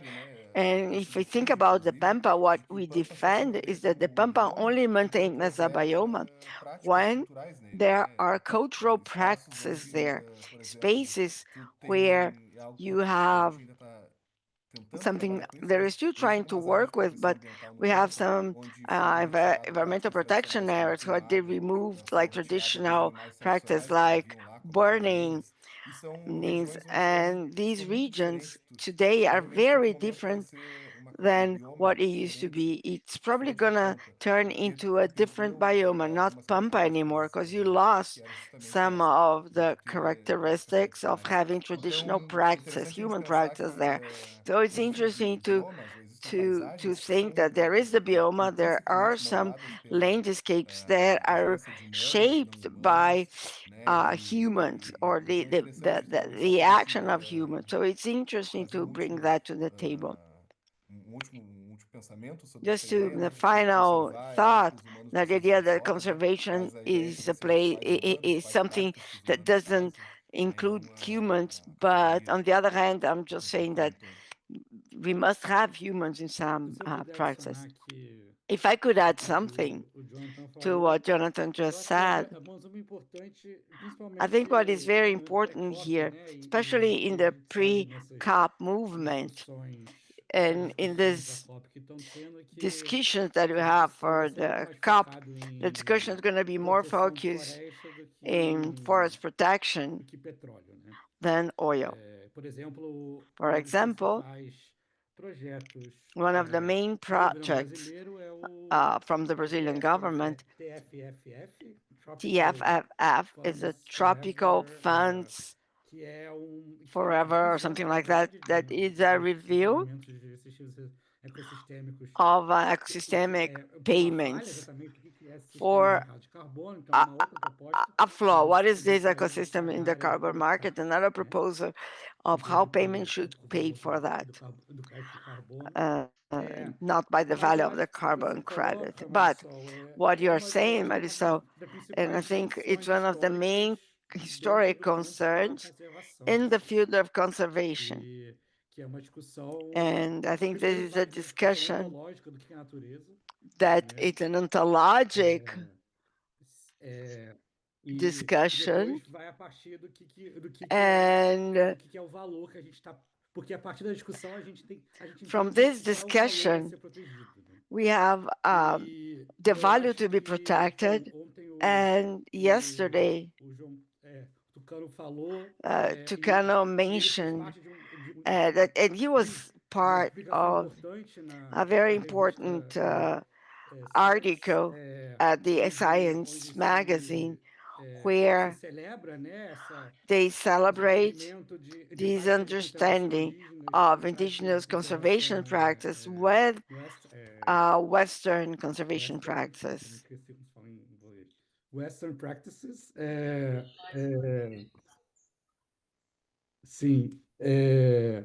And eu acho que o design está sendo colocado dessa forma. Assim, eu acho que no final. I think the design can be taken this way. I think that we have the double movement of design that removes o monopólio do design nos humanos, na verdade. Design monopoly in humans. I think that's an important point when you think about conservation and when we understand this process, this production, the socio-ecological production of the forest, like what findings from the Amazon archaeology and the socio-ecologic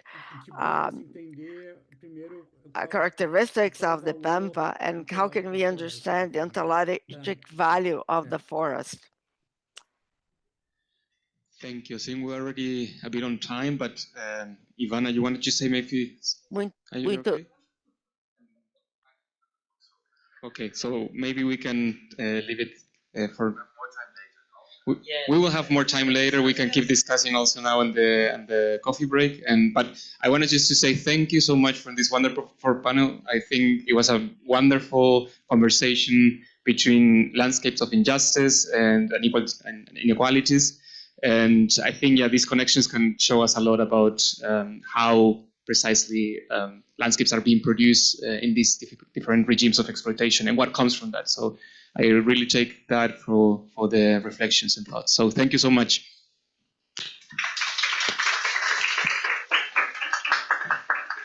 Thank you for the wonderful panel. Thank you, Thomas, for your great moderation. And please keep I know you had some questions as well, but we have a lot of time for the final discussion as well after the keynote. Maybe not 1 hour, but we were calculating with that. So maybe we do it a bit more condensed. But let's take time for break now. I really feel we need to breathe a little bit before we start with the keynotes. So I propose for those online, how late is it now? 11 in point. So we start again in half an hour, if that's okay. Or maybe 20 minutes. Maybe that's fair. 11:20 São Paulo. So it should be 15:20. No? Yeah, okay, cool. See you in 20 minutes. 3:30. Thank you, Jonathan and Michelle. Ciao.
So this one is working? Yeah, perfect. Okay. Okay, so welcome back, everyone. Welcome back also to those online. A big thank you to our translators again, and I will also say this, make a more general thank you after the event. So let's start with our keynote. Let me briefly introduce Abdou Malik Simon. Then we have his talk of about 40 minutes, and then we will have time for discussion as well. And as I said before, we can also go a bit further with the discussion, and then we will just melt it into the final discussion moderated by Antonio Saraiva. Okay, so Malik is Senior Professor Fellow Emeritus at the Urban Institute, University of Sheffield in the UK. He's also co-director of the Beyond Inhabitation Lab at Polytechnic University Torino, and he's currently a visiting professor at the University of Bahia. As an urban researcher, Malik Simon works on issues of spatial composition in extended urban regions, the production of everyday life for urban majorities in the global south, infrastructural imaginaries, collective affect, global blackness, and histories of the present for Muslim working classes. For 3 decades, he has worked with practices of social interchange, technical arrangements, local economy, and the constitution of power relations that affect how heterogeneous African and Southeast Asian cities are lived. He has worked on remaking municipal systems, training local government personnel, designing collaborative partnerships among technicians, residents, artists, and politicians. And I really wanted to share this with you because I think both the dimensions of your research, but also of your life beyond research are important for these projects. Amongst Malik's books that I wanted to mention to you is City Life from Jakarta to Dakar, Movements at the Crossroads, published in 2009, Improvised Lives, Rhythms of Endurance in an Urban South in 2018, and The Surrounds, Urban Life Within and Beyond Capture, 2022. So Malik, the floor is yours. Thank you. Thank you very much. I've written about the uninhabitable in the past, but in a somewhat different way than it's being used here, which is that there is a multiplicity of forces and actors that generate, compose urban dispositions that are not for us, that are indifferent to our survival, and in some ways, then the urban is a modality of life and non-life that exceeds our capacity to do anything about it. And therefore, I want to talk a little bit today heuristically about what notions of blackness enable in terms of trying to engage this particular sense of the uninhabitable. So blackness functions in the world as both the lesser and the beyond, a simultaneity of subtraction and infinity without limits. So if blackness at the same time has existed through history as both the not quite and the beyond of conceptualization, that which is insufficient and exorbitant of the formation of entities and processes through which the world is normally known, how might this positionality be mobilized to engage the tremulousness of the city and the settlement and unsettlement of the urban? So as Stuart Hall often reminded us, the dismantling of a situation, the opening of a context to a new conjecture, always entails the incipience of a new dispensation, a process that is marked either as disjuncture, a continuity in a new guise, a fulfillment of an aspiration, or the next increment in a long road of unyielding progress. In other words, situations rarely simply end without efforts to posit and concretize a future. This takes place either with the sense that a present is coming to an end to make way for a future that is to rectify all the limitations of that present, or that this future emanates from the present as its logical or expected outgrowth. Of course, what is also at work are the various efforts to preclude future dispositions that otherwise would seem not only possible and viable, but even preferable in terms of expanding the scope of opportunities on the part of a larger number of people to derive their own possible futures from their own labors in the present.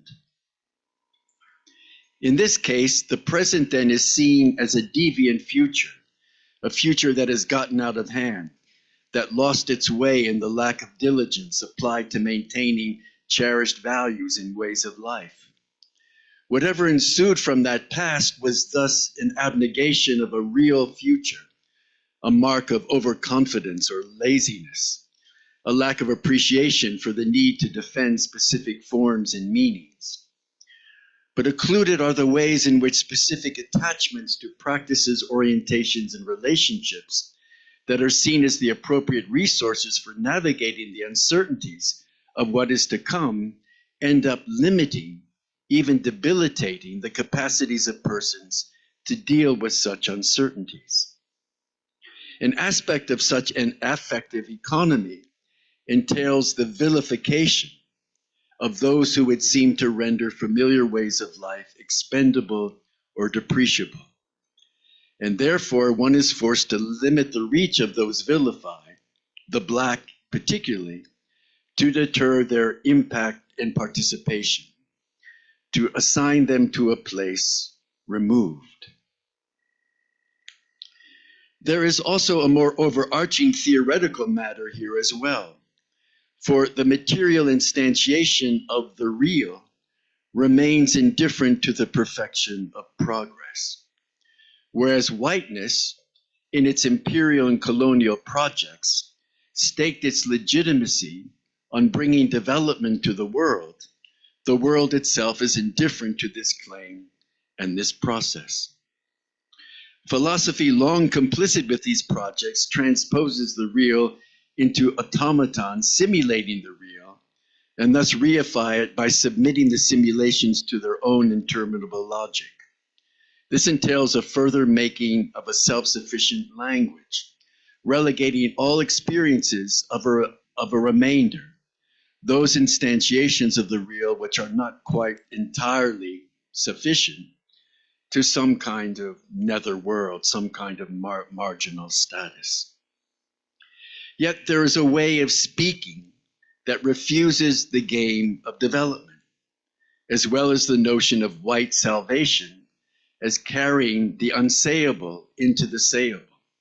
Whiteness was always, in some sense, based, its privilege always based, in terms of carrying notions of the divine, that which cannot be really said, into something that's sayable, that which brings the above and beyond into everyday life.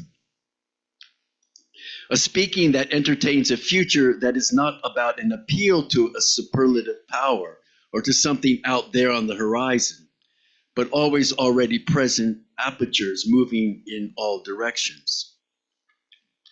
Sometimes these different ways of speaking are only available in a rare instant, as in Gosha's view that recognition occurs when a prior awareness flashes before us, affecting an instant change in our understanding of that which is beheld. A drive to establish some kind of shared language, even if the actualization of such a language remains impossible. So if the future as the demarcation of progress largely exists as a kind of trick, a ruse, a process that never arrives, then the language of blackness becomes the predominant vernacular of a process of non-arrival. For we don't know how it starts out, beyond multiple narratives of what its purported existence accomplished. Nor do we know where it is going, since it doesn't appear as a coherent subject, affording it any specific trajectory of development. Such fundamental ambiguity in terms of what blackness is, because as many contemporary Black theorists will claim, blackness isn't. This is its ontological status. There's no is to blackness. It is something that fundamentally isn't. But yet we all have to in some way engage it as if it is. So this ambiguity has not lessened the multiplicity of political struggles undertaken in the name of blackness, as well as all the manifestations of Black power, Black beauty, Black critique, and Black study. Well, invocations of blackness may largely be shaped by the living conditions faced by Black people at a particular time and place. They are also undertaken as a matter of conversion. That is, to take a situation which has been experienced as deleterious and convert it into a new way of being in the world, one that in practice seeks to eradicate any need for blackness, either as excuse, identity, deconstruction, or difference. This is evidence in the kind of the sort of new generation attitudes of funkeros, who basically, try to create a kind of atmosphere of existence for themselves, which is indifferent to, both indifferent to whiteness and indifferent to the supposed deleterious conditions in which they have been assigned. And somehow, through a kind of articulation of a blackness that in some ways isn't territorialized into specific notions of identity, for them in some ways becomes a thing of exceeding blackness. So their blackness being articulated as something in excess of whatever anyone could say about what blackness is or isn't. So in this way, Black politics brings a version of the future to an end rather than positing a specific imagination of it. For Black politics is excessive of both the present and the future, where the future is nothing but an excessive present, and the present nothing but an unrecognized and heavily policed future. Blackness also owes nothing because it never seeks to consolidate its position in the world according to its own terms, because it has no terms proper to it. Its language is a disclaimer, and thus an opportunity to speak for all of that which it is not, but which in those aspects of Western modernity and rationality that slip from its grasp could well be. Thus, the vernaculars of blackness are neither nonsensical or derivative, but affirmative of what exists on the other side of an essential derision. It is, as Nahum Chandler says, an exorbitance for thought. These are complex processes of storytelling, and attention to them seems critical to our attempts to engage a future always able to parade around as something else. So how to let it go? How not to be overly preoccupied with identifying it? How to live in constant air is a generative possibility, is a question. Rather than highly textured, differentiated genealogies applied to circumscribed geographies, Black people have endured across a vast surface replete with gradations, ruptures, holes, and granularities, along which heterogeneous and provisional constellations of matter and mattering take place. This has been the case in self-produced Black neighborhoods in Brazil, maroon communities in the dense underbrush of the Caribbean, and in the assemblages of Black Twitter. These surfaces are not identifiable entities with discernible functions or lifespans, but rather, as Masumi puts it, events that emerge from intensifications of the relationalities among things brought into proximity. It is a matter of things jumping out of their skins, of settings no longer capable of holding things together as they stumble over each other, rushing toward either the exits. I remember accompanying a 15-year-old boy to visit a grandmother he had not seen for years in a Black self-constructed neighborhood in Salvador. Inexplicably, as we walked through the streets, he pointed out places where important ceremonies were conducted decades ago, places which once housed samba schools and streets where there were once slave insurrections. He was able to do so not because he remembers these sites as the scenes of these specific stories. They were never directly pointed out to him. Rather, he intuited them from his grandmother's stories to him as a child. His way of not only reading the surfaces, but of intuiting how a long array of Black history, depleted, recovered, forgotten, revised, generates continuities for Black endurance. That is what I'm trying to say here is that of course there are important archives of Black study, of Black history, and like Salvador is has this kind of obsession with this notion of accounting for long genealogies of Black history and Black trauma and Black potential and Black spirituality. And it's not that those things are not important, but what I'm trying to say is that there is also an equally important archive, just in simply the kinds of surfaces that Black populations have generated that have no clear story, or have multiple different kinds of stories, or are surfaces that in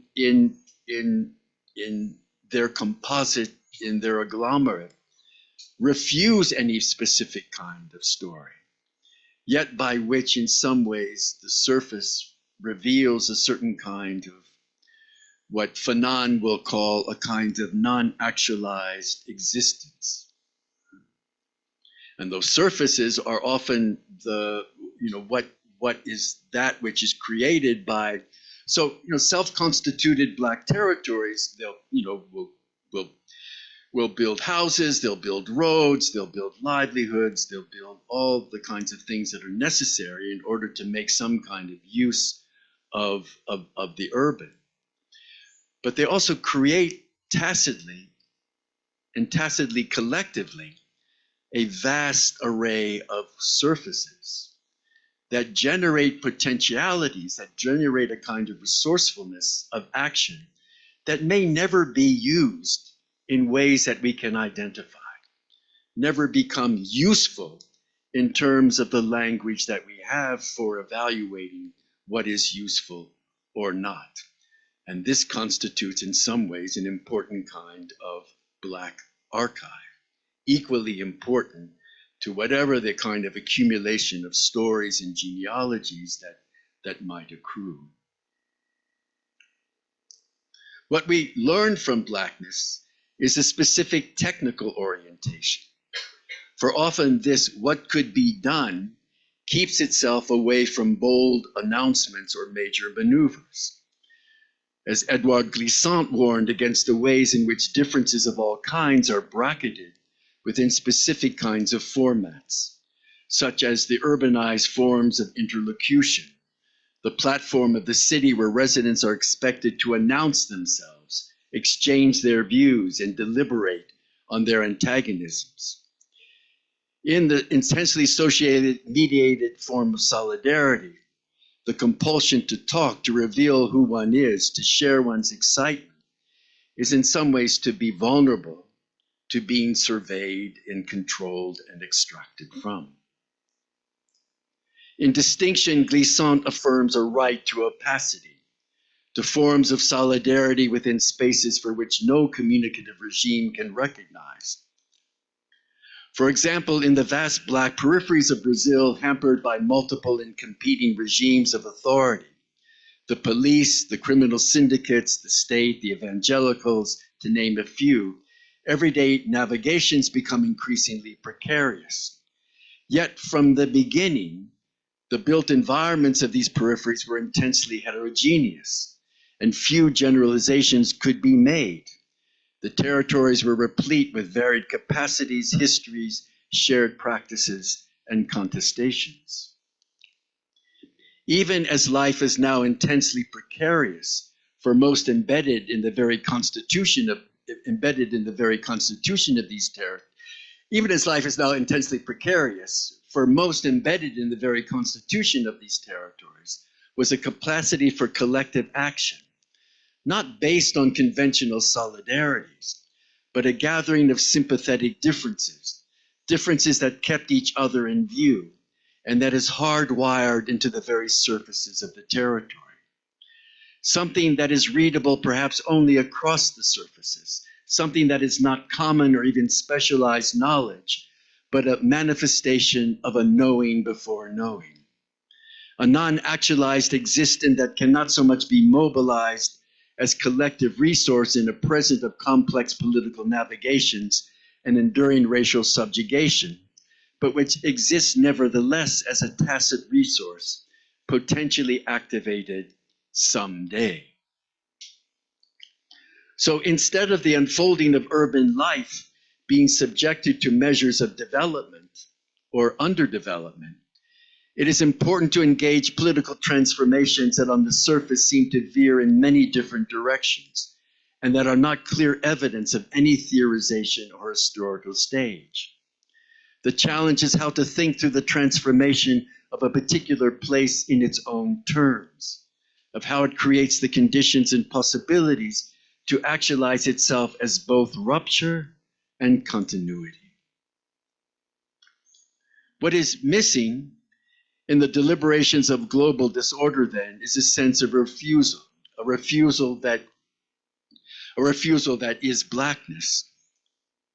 Not as something refused a normative ontological status, or even the refusal of racial oppression, but as Fred Moten indicates, a refusal to be one thing or another, a refusal to be recognized, a refusal to be integrated into the vernaculars of citizenship and freedom, a refusal to be captive audience, to be extracted from. At the same time, the movement from a captive position to one of emancipation could never be a linear journey, as what was purportedly free was inextricably linked to capture, and what constituted a position of capture was perversely a sign of respect. The way in which the master so feared the undefinable capacities of the Black body that its relegation to servitude was compulsory. It was unimaginable to live amongst Blackness as something free, as if it outpaced the speed of light and proffered its own modality of dazzlement. So fugitivity then is a mission never accomplished, but also never deterred. It's a means of engaging the certainty of death, but in a way that keeps death off guard, and that even ambiguates whether it has transpired or not. For the agent of fugitivity need not assume the corporeal. As Rizvana Bradley puts it, the Black body is a fiction to begin with, as it always already existed as a kind of surrounds.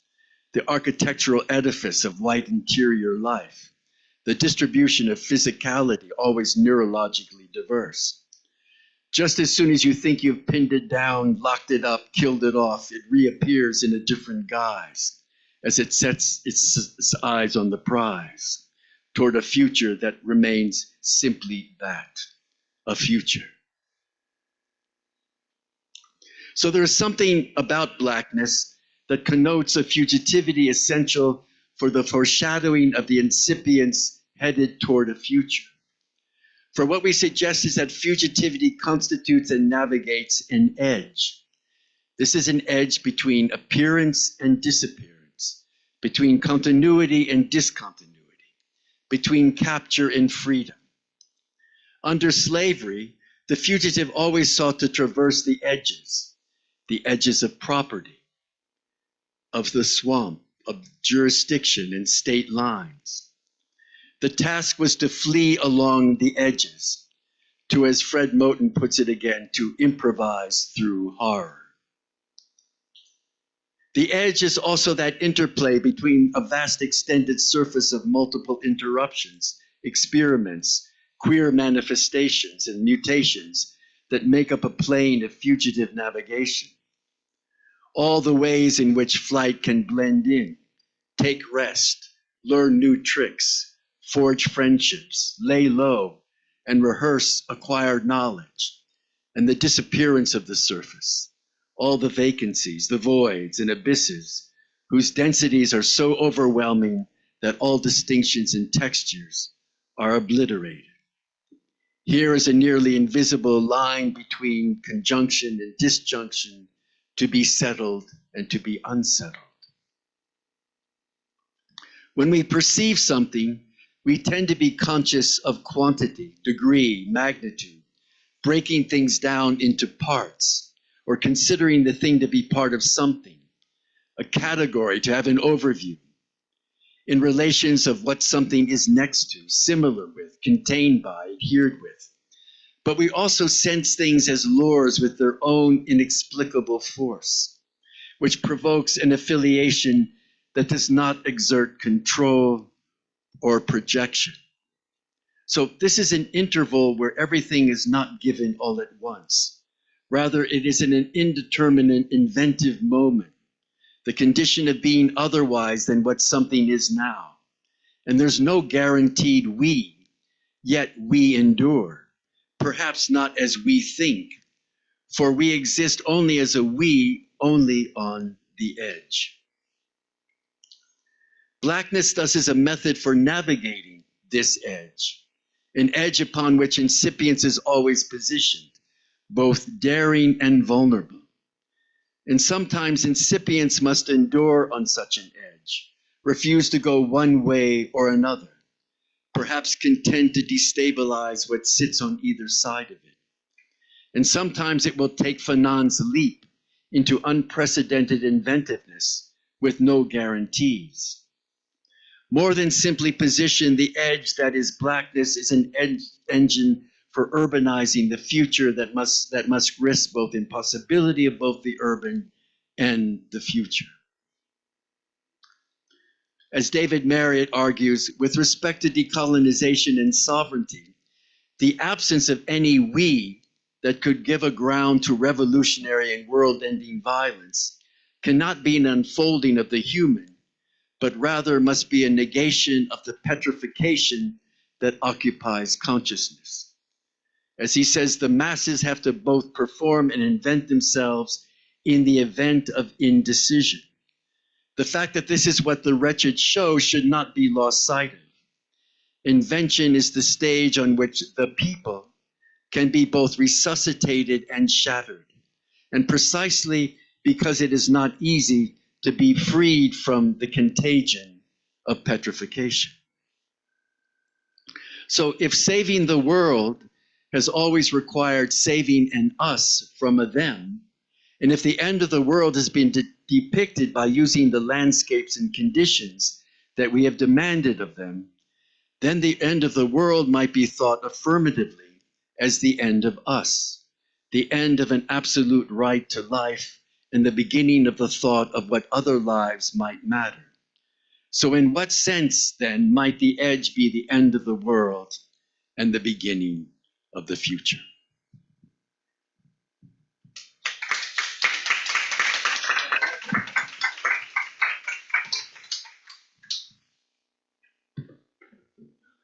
Thank you, Malik, for this great talk. I will ask 2 questions while we are waiting for the others to settle their minds on what you have offered us to reflect on. I will just repeat on what I noted from what you said in the beginning on the urban as modality of life and non-life, on conditions that make the planet inhabitable for us, and on a heuristics of blackness in order to generate a sense of the uninhabitable. So waiting for questions to pop up. One thing that I discussed a little bit with Jamie as well before, and that I would like to share with you is a more broader question, but really based on what you have proposed as a heuristics of blackness and black urbanism. So as you have heard throughout the past 2 days, our project seeks to bring together planetary health, planetary thinking, with questions of planetary habitability and design even. And throughout the morning session, I was thinking, while in Michelle's talk, planetary urbanization came up with Christian Schmid, Montemor in Brazil, né? And while at the same time, when we think of what is going on in terms of the planetary, when discussing design, but also Black Thought, Thousand Theory, in the thinking of Achille Mbembe and Arturo Escobar, for instance, how would you think these together? You know, so what do you make of, on the one hand, a discussion around planetary urbanization that connects a guy in Switzerland, Christian Schmid, with a guy in Brazil, Montemor? What do you make of thinkers that come from a tradition of Southern theory and of Black thought, like Arturo Escobar and Achille Mbembe, who recently start talking about design and about planetary thought, basically? This is my first question. Can I ask a second one, or do you want to answer first? Yeah, okay, because I think you can also connect it. The second one is more also inspired by our discussions and the provocation we had yesterday already in Thomas' talk, but also today in the quick exchange between Jamie and Frank. So how to politicize planetability, basically, and where to locate power in our discussion of planetability. So I think what you have been talking about in terms of methods for an uninhabitable future, is there something in that would be interesting to discuss, related to what we are trying to do when we talk about politicizing planetability? And you have mentioned Fanon, you have mentioned Lisson, you have mentioned Fred Moten, you have mentioned indifference, the right to opacity, the idea of refusal, as something that I would also read as a methodological proposal. Ways of storytelling, when you have been talking about your experience in Salvador with reading the surfaces and intuiting also the longue durée of Black history. I think this is something that I would also invite you to reflect on as a second question. Thanks. I mean, I've been part of Christian's team on extended urbanization, so I've been able to see very closely the kind of research work, the kind of theorization that has gone into how to approach methodologically and conceptually. I think it's Nikos's term more than anyone else, these operational landscapes. And one can, at a macrostructural level, understand the way in which these landscapes are being composed and operated on, and how they operate. But there's a extended also is related to notions of extensive. And so there's a kind of process of extensive urbanization that takes place in ways that I think are familiar to all of us. Jakarta is a city that is apparently declining in population from 10 million to maybe 9 million, but the region around Jakarta is 35 million. And what are these extended areas? And one can understand the way in which these are created through particular kinds of logics of accumulation and extraction and value creation. But they're also the result of thousands of discrepant projects, often done impulsively, often done with various forms of speculation on the part of both the wealthy and the poor. And what gets generated are these spatial contiguities that have very little to do with each other. There's no overarching rubric that accords them some kind of functional coherence. They must find their ways to each other. So what is the subject position of the territory?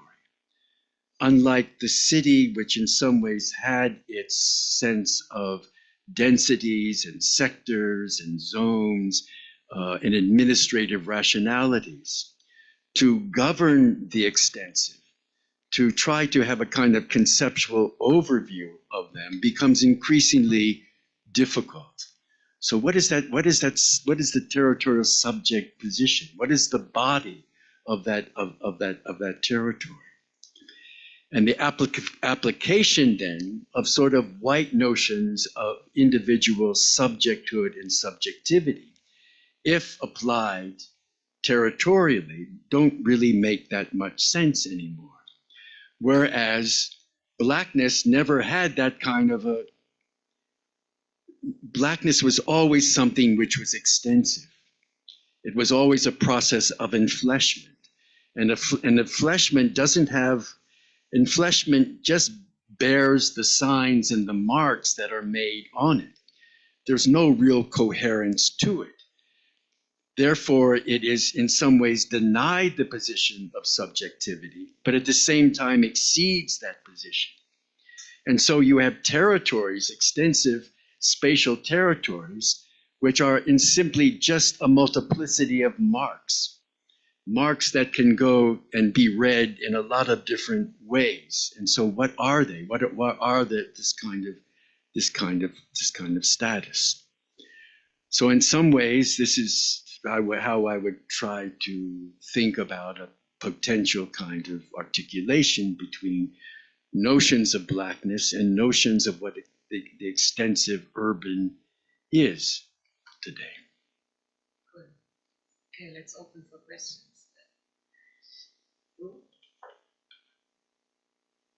And if you have questions in the Zoom, Jamie, Jonathan, Michelle, just show. Do you have one, Jamie? Yeah? Not now, but I will ask you after Louis asked the question. Yeah? And Tomas as well.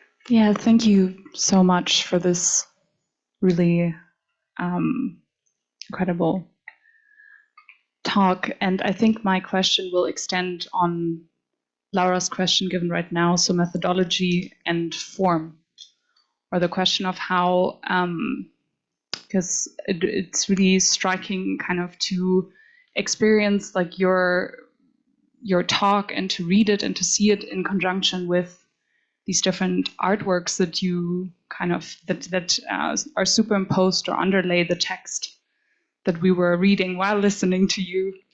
And I wonder whether you can just maybe tell us a bit more or reflect upon how, you know, what you have been saying, what we have been hearing, like, is kind of not, to me, reducible to, you know, like the one argument, but it is kind of, it comes and exists and becomes through it the form which you gave to it. And so I'm interested in, yeah, the presence of these artworks in relation to what you have been saying, and kind of how, what they do, what work do they do in your process of thinking and experiencing and doing research, or maybe doing research is also a questionable term. But being in these places and like going there and like speaking to people. So yeah, I guess reflection on form, perhaps, or non-form, excess of form, and artworks. It's just a way to try to instigate some kind of sense that is not in a sense that is not simply semiotic or linguistic or conceptual within language itself, but has sense again of that kind of interstices, that kind of edge, because we simultaneously seem to exist within urban context in which relationalities amongst things and events and bodies is much more extensive and proficient. I mean, the most frequent word that you hear now within sort of metropolitan government is interoperability. The way in which calculations are made about the relationships between different kinds of processes and sectors within the city. What does your local tax base have to do with your transportation flows? What does transportation flows have to do with individual livelihood? I mean, this obsession with being able to calculate proportionality, the interrelationship amongst different kinds of factors and dynamics and variables, at the same time as the experiential situation of living within urban context seems to be that territories and things and people move away from each other. The intense sense of detachment, the intense sense that things don't have to have anything to do with each other, that somehow people can live within their niches, within their particularities, and not have to consider anything else beyond that kind of niche. So this kind of simultaneous, these trajectories of intensified relationality and the capacity to document and calculate and compute, and the experience of things really moving away from each other within a kind of circumscribed territory or arena. So this kind of doubleness of these divergences, how does one think about what it means to be in the middle of that, to act within the middle of that? What is that kind of interstitial edge space? And that's why in terms of Black study, there's this constant invocation of the edge from people like Moore Mother, the renowned, poet, musician, Philadelphia, who, in a famous lyric says, "We are at the edge," which is in somehow that because Blackness has always occupied that edge. It has always been something that isn't. It's always been something that goes beyond, or it's something that's not quite. It's something that you have to somehow say something about in terms of an identity, but you're always wrong. You're always in error, when you do so. But there's a pragmatic thing for that.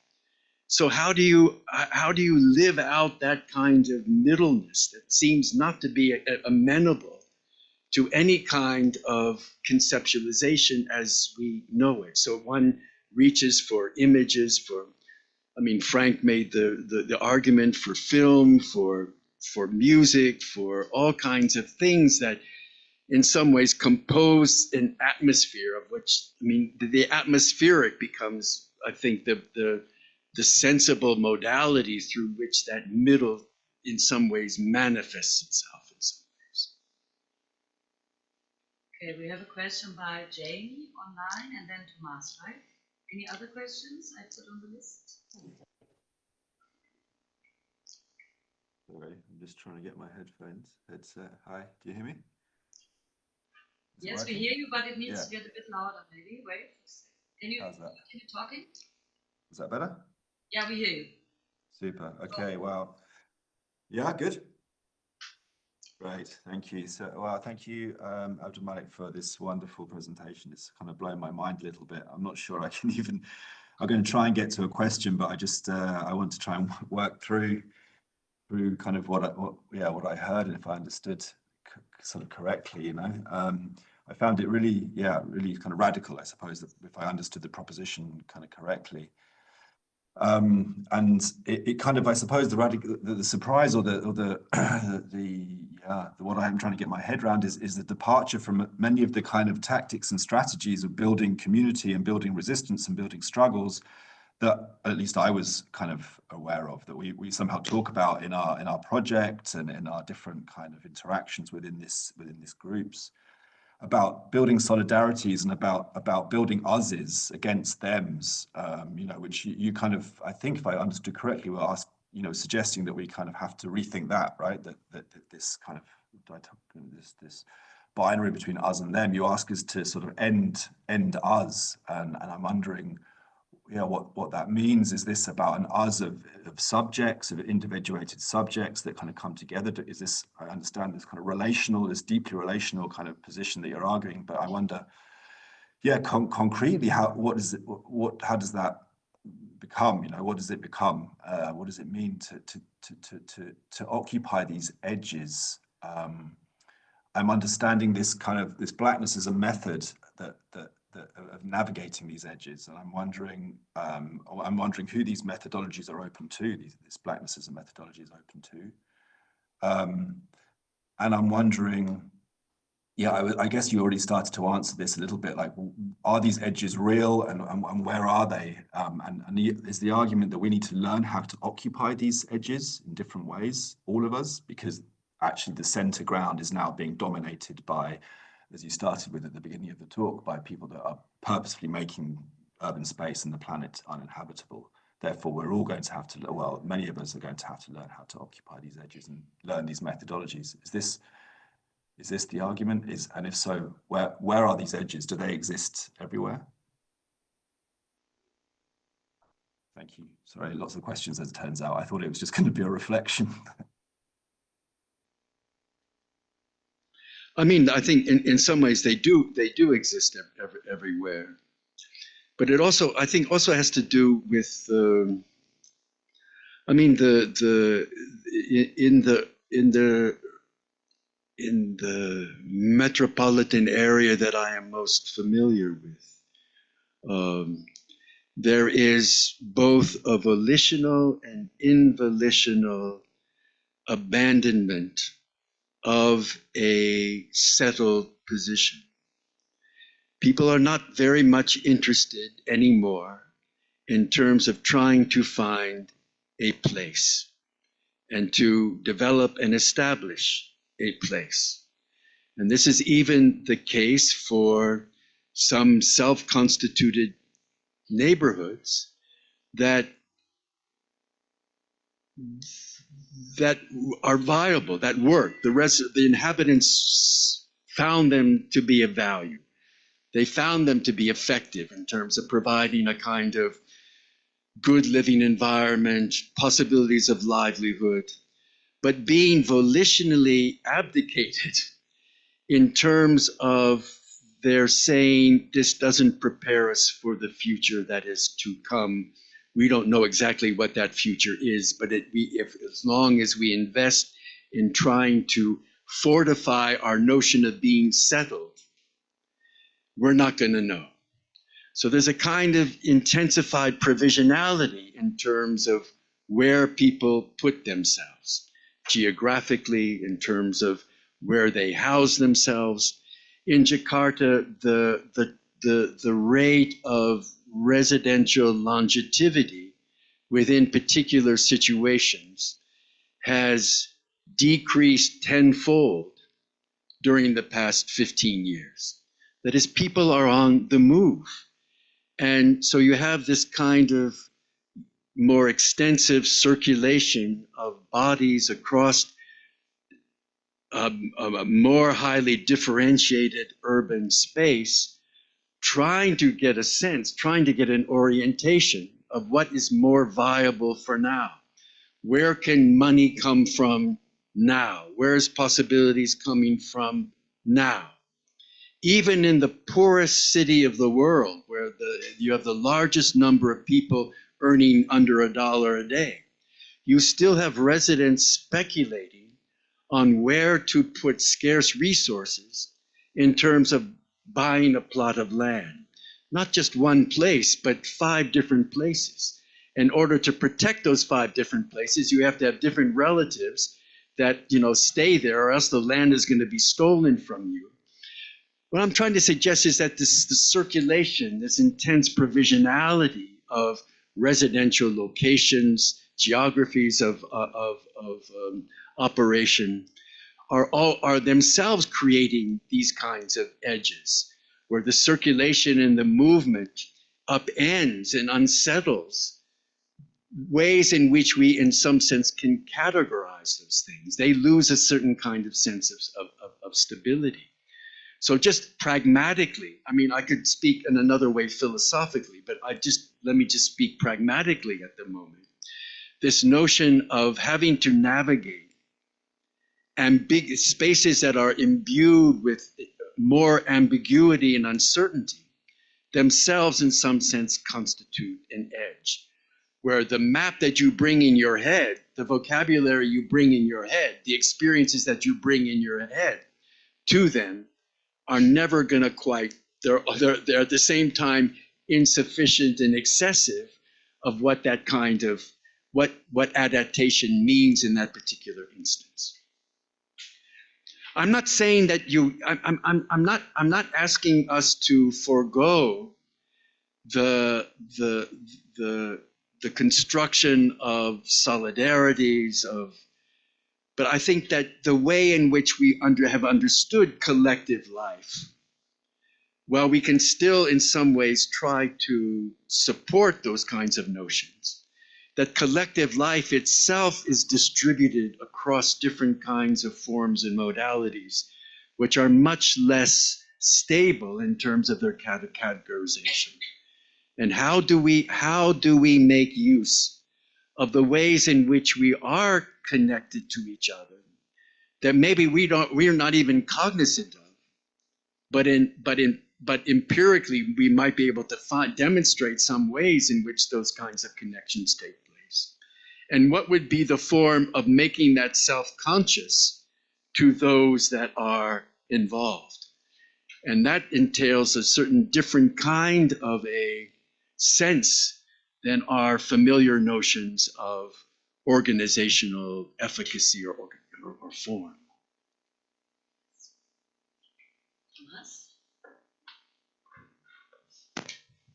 Yeah, thank you so much. It was really inspiring, and I was very happy that the question of the urban emerged. Laura brought it because I was constantly, while you were talking, and hearing you talking about this ungraspable extensiveness, or like this incapacity of grasping this historical negation, right? I was also constantly thinking whether this could be also applied to these ways of building territorial sense as precisely the very same idea of the urban. And I was very happy to hear your take on this, that the extension of the urban is kind of like the reason of its own decline, right? Because the urban is not extensive, it doesn't have this territorial body. And I think this is a really clear and mind-blowing clarification of it. And I don't know if I have a question. It was maybe just a reflection on how maybe there is also a lot that resonates about that in terms of the planetary, right? And also thinking on the risks of the planetarization as a logic, as an operation, which maybe it could be it's different as the urban, in the sense that it's precisely not the extensiveness that limits the planetarization, but precisely the risk of this idea, that turning the planetary as the new globe, so to say, because the planet, the planetarity, the planetarization allows that, right? It gives the space for that. It gives the space to keep expanding. It gives the space to keep like incorporating things, and turning that massive extension that the planetary provides. It's really dangerous, right? It's really dangerous because at the end, nothing and everything escapes from that. So I think it's a really important thing to have in mind for projects like this as well, like how to avoid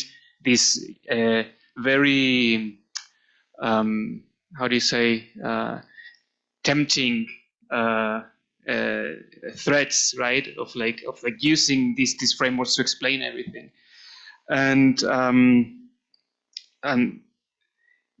yeah, I think there was something else. I don't know if maybe if you want to say something like that. I also really like this idea of like we are in the edge. I also remind me to Sunra. The space is the place as well. But yeah, it's like that's precisely inhabiting those instances. Yeah. Thank you. Yeah. Thanks. Wonderful comment, observation.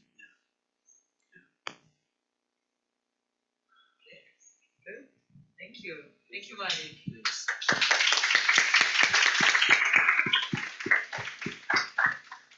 We should play some Stewart. Looking searching for saliva, I think it's outdoors. Let's have a 5 minutes break and then come back and have our final discussion with Mona.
Alô? Muito bem. Estamos agora na nossa sessão de encerramento Well, we are do in our nosso closing evento session pré-COP, of our Semana de Saúde pre-COP Planetária São event, Paulo, Planetabilidade, the Relações de Saúde, Cura planetability, e Coabitação. the Desde weekly ontem, planet estivemos health, aqui reunidos and since yesterday em São we've Paulo been together in com São um Paulo grupo with a extremamente group interdisciplinar, extremely pesquisadores interdisciplinary, do Brasil researchers e da from Alemanha, Brazil and Germany, and focados em pensar esse conceito focus in que thinking temos this concept buscado that we desenvolver have nesse been trying to projeto develop bilateral, esse in conceito this da bilateral planetabilidade. project, the concept of Mas é planetability. conceito, como But temos buscado sempre enfatizar, this is mais a do que concept, uma as we've abordagem tried to emphasize, that it's more than an unicamente approach, teórica, that ele a se pretende uniquely, conceito that a acima, theoretical uma dimensão approach. It de has praxis a envolvida. more practical E uma approach involved, praxis and a crítica, praxis né? that is Então, essa critical dimensão with this dimension. teórico, prática, crítica é algo fundamental It's a e que theoretical, se practical, and articula critical. numa It's tríade crucial, and it's que articulating a envolve triad that a saúde involves planetária, planetary health, o pensamento planetário e a planetary thinking, transformação planetária ou and design planetary planetário. transformation or planetary Bem, design. as questões, como vimos The nas issues that we've palestras e nas seen mesas redondas, elas não in são our simples, um, não é? panels Mas and elas nos trazem speeches, um they are not conjunto simple, de but they bring questões, de a problemáticas que group of envolvem issues or posicionalidade, problematics that envolvem involve escala, positioning, envolvem scale, histórias e agências history, and extremamente agencies diversas that are very diverse no planeta hoje. in Não our só planet today, not only aquelas que estão vinculadas what's been processos connected to process, entrópicos e antrópicos, entropic como process, but também also as formas de se forms posicionar of teoricamente diante desses positioning processos. in this facing those processes. Nós temos agora por volta de 40 minutos para uma conversa mais informal.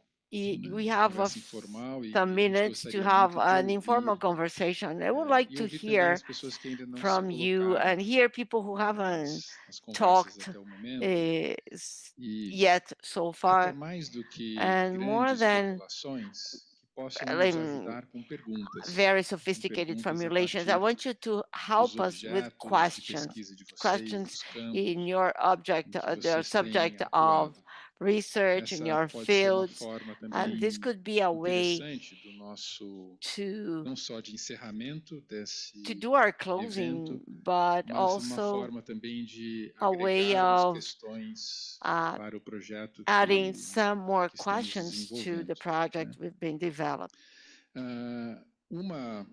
Talvez uma provocação que eu faria aqui já para a gente começar, e vocês podem tanto assumir essa You provocação ou can não, take this provocation or mas not, but nessa tríade que this colocamos para o triad projeto em termos de saúde planetária, in pensamento terms of planetário e planetary transformação health, planetária, planetary de nos transformation, dirigirmos to a direct partir us dos dois primeiros pontos from the para first uma two ênfase em relação à strategic transformação points in an planetária, emphasis como of se planetary qualquer transformation, transformação ela as if já any tenha transformation de maneira indireta ou direta a has necessidade already de se the need pensar a partir da saúde to planetária e do be pensamento thought planetário. Sem after esses from a dois pontos planetary health, a não é planetary possível esse terceiro eixo. thought point of view. E Without that, we cannot have this que third axe. possibilidades vocês And enxergam what are the a partir possibilities desse that you lugar que see vocês ocupam, from your ações place of work, que tenham actions planetabilidade that como has planetability questão fundamental as e the horizonte. main issue Então está aberta in a and the palavra, eu estou aqui landscape and apenas the como horizon. moderador, So I'm open the floor. I'm here De fato, just as a moderator. intervenções de vocês, não Your só aqui na interventions sala, are not mas only também in a room, online. but Jamie, online. Michel, Jamie, fiquem à Michelle, vontade. please feel free to take the word, to take the mic.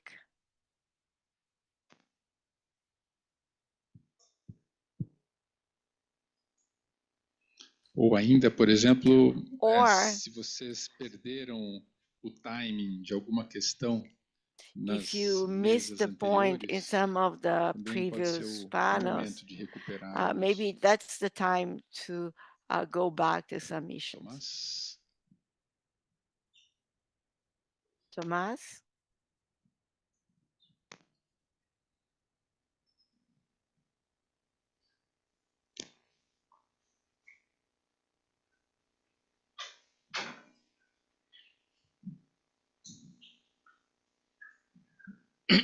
Yeah.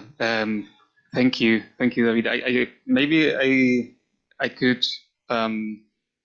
Talvez eu make a comment based on the panel we had in the morning. I was moderating because there was also I prepared a sort of like a small input for the panelists, and I think it would be really interesting to open that discussion a little bit as well, which is, and I already have it with some of you during the coffee break, which is, yeah, I think it's very interesting how these discussions on planetary habitability and new understandings of planetary relations and landscapes production, right, force us in a certain way to use concepts that are there. For example, the urban, the rural, keep reproducing these concepts, right? Under the idea, for example, planetary urbanization, which was something that we heard a lot and with wonderful interventions. I'm just thinking, for example, Michelle's talk about conservation as a form of design, and particularly a form of design that is reproduced by these planetary urbanization processes, right? But I also think it's interesting to reflect on how precisely the same idea of the same scale that we're facing requires as well to think on the limits of those concepts, right? There is a very interesting tension when we think that the ways we have to understand these processes is through these concepts as the urban, as in some cases technologifications of ways of life. For example, in the livestock examples that we saw. But I think it's also interesting to reflect on how those precisely same situations force us to think on new understandings of landscape production, for example, and how those changes of scale at the same time show us that these concepts are not sufficient, maybe, are completely, how do you call it, overflown by a huge unmanageable scale. So for me, this is maybe one of the really fruitful tensions that you see when you explore this type of topics, that we use the concepts that we have at hand, and then that's of course is something that we have to do.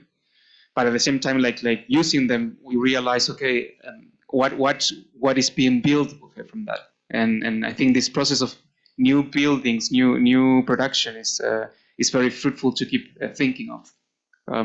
Yeah, I don't know if it's just maybe because of my question precisely to the panelists at the time was, I wanted to know also how all these processes, how all these examples lead us to maybe contest or think on rethink the idea of the urban, right?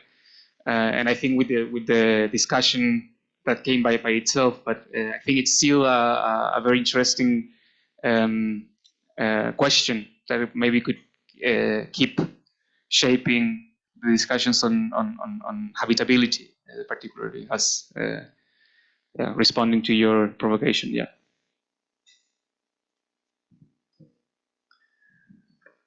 Lembrando que continuamos com tradução simultânea, então... I react to it. Ah, yeah? Please, Michelle. Just So to remind you that we have in English, translation. But I totally agree, Thomas. I think that like first, planetary urbanization, it's a concept that was taken from geographers that were working in architectural schools, right? Neil Brenner was a geographer in Harvard, and Christian Schmidt, more a sociologist, I'd say, in ETH, and and and there is a kind of a critique from the urban community, like from urbanists, that it is highly descriptive and that is not this transformative perception, right? So there is no design on it. And that's why, and I agreed in one sense, and I think that's why we see the limit when we think about, as David said, that planetability is a concept action. And here we see the limits of this concept also. But then something that I start thinking, and I try to present today, is this idea of how I'm using the concept of territory as an alternative, and how I'm using territorial design as a alternative to think about this large case transformation that kind of limit that think beyond these geometrical thresholds, right? That in a kind of way the methodology of planetary urbanization do very well, but not only. Like if you think about landscape urbanism, that is a concept that was invented in the end of the 90s from landscape designers, or also the concept of horizontal metropolis that was invented within this idea of territoriality, also from the Venetian school. We see that other concept that also kind of imagine this how to expand these thresholds that in a way are spatial but are also conceptual in a way. Yeah.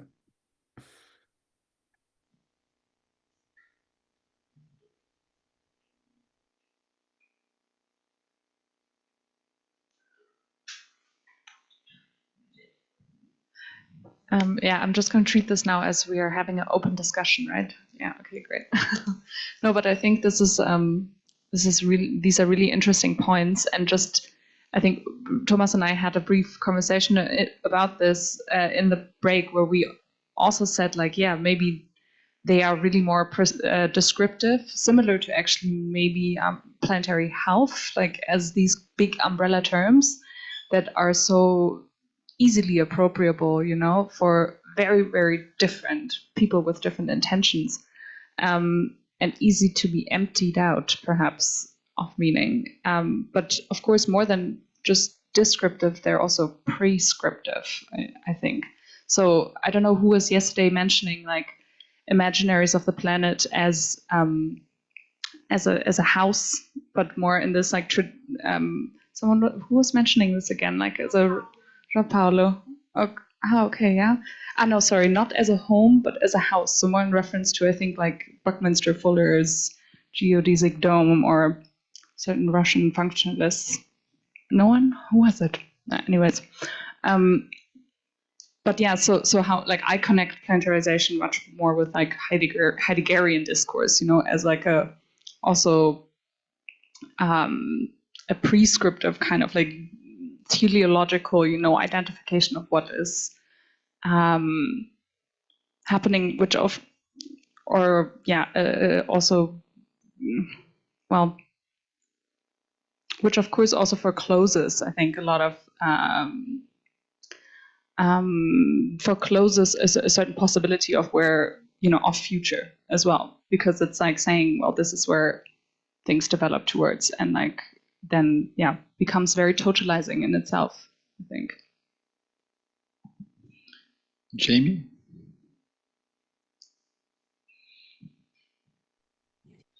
Yeah, I forgot what I was going to say. Sorry. No, I think actually it was a similar comment to what Lou made. I suppose like this, I guess this term, the planetary, gets evoked in lots of different ways. And somehow the conversation prior to it, when Lou intervened, it felt like it was lingering around the territorial and the spatial, but of course the planetary, I suppose, has these multiple other kind of conceptual meanings, which I think Lou was starting to point to. So I probably don't have much more of a point beyond what Lou made, but maybe I think it was Eleni Costa who mentioned these the Russian constructivist home things. Just to answer your point, Lou.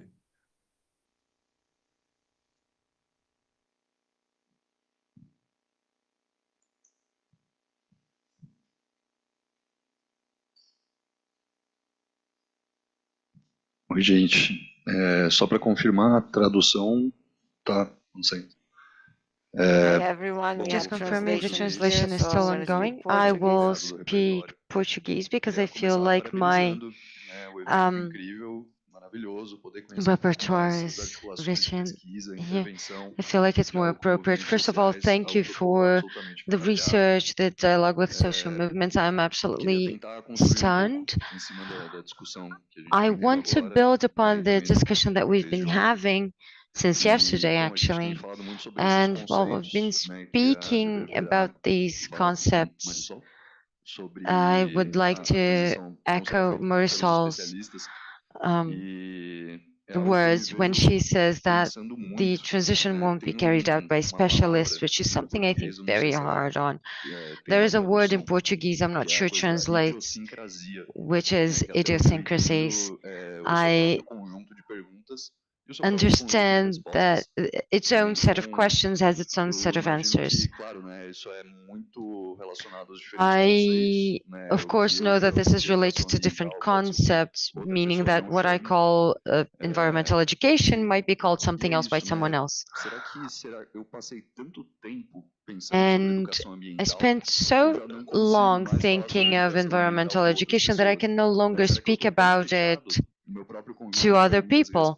Maybe I am so tied to that same set of questions and answers that I am closing the barriers to interdisciplinarity, to closing the doors rather to interdisciplinarity, to transdisciplinarity, that leads me to a different type of reflection in the sense, more in the sense of what do we mean when we say a big transition? Of course, we have planetary boundaries that we need to wrap our heads around, and we have concepts to do that.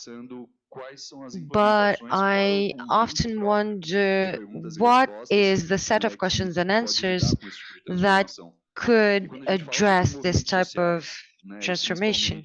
And when we discuss social movements, and especially environmentalist ones recently, those are perhaps the true specialists in promoting change and transformation. I think of these concepts of pluriverse under the Zapatist conception, creating new worlds, which is a plural perspective, but also very pragmatic, very action-oriented. Of course, thinking of how to scale local, ground-level initiatives to regional scales and maybe planetary scales poses lots of challenges. But we are definitely not the first people to be thinking of how to create this world that fits all the worlds. So my question is, how can we create a new set of questions and answers that will not exclude what's already there? The knowledge that's being produced, and I'm not going to risk going into concepts like territory, occupation, margins, but I wanted to say all this and hear from you whether this is Not necessarily pragmatically, what can I ask in my research to produce that kind of knowledge, but just as an individual that's trying to be coherent with the moment I'm living through, with the current historic moment, how can I foster this type of dialogue and transition? I know this is not necessarily a concrete question, but I want to hear from you all. Thank you.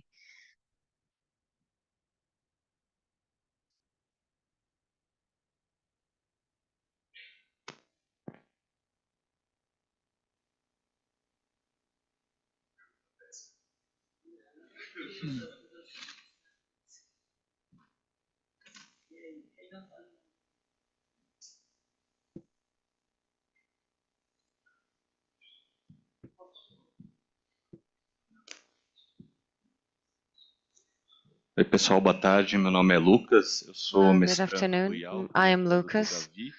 I am Primeiro, eu a queria também agradecer master's a todos os candidate mesmos, at todo mundo que yeah falou, eu acho que é um debate with importantíssimo, Davi. riquíssimo. First of all, I want to thank you all for Indo nessa your linha, né, de very trazer enriching debate, questões, and along the same questionamentos, lines of reflexões, posing questions a and partir da ideia da proposing planetabilidade, debates né? and concerns. Eu fiquei muito mexido I também com a was fala de ontem, né? A fala do Tucano também. very impacted É yesterday and muito bonita today, essa what ideia Tucano do said, corpo como especially. potência, né?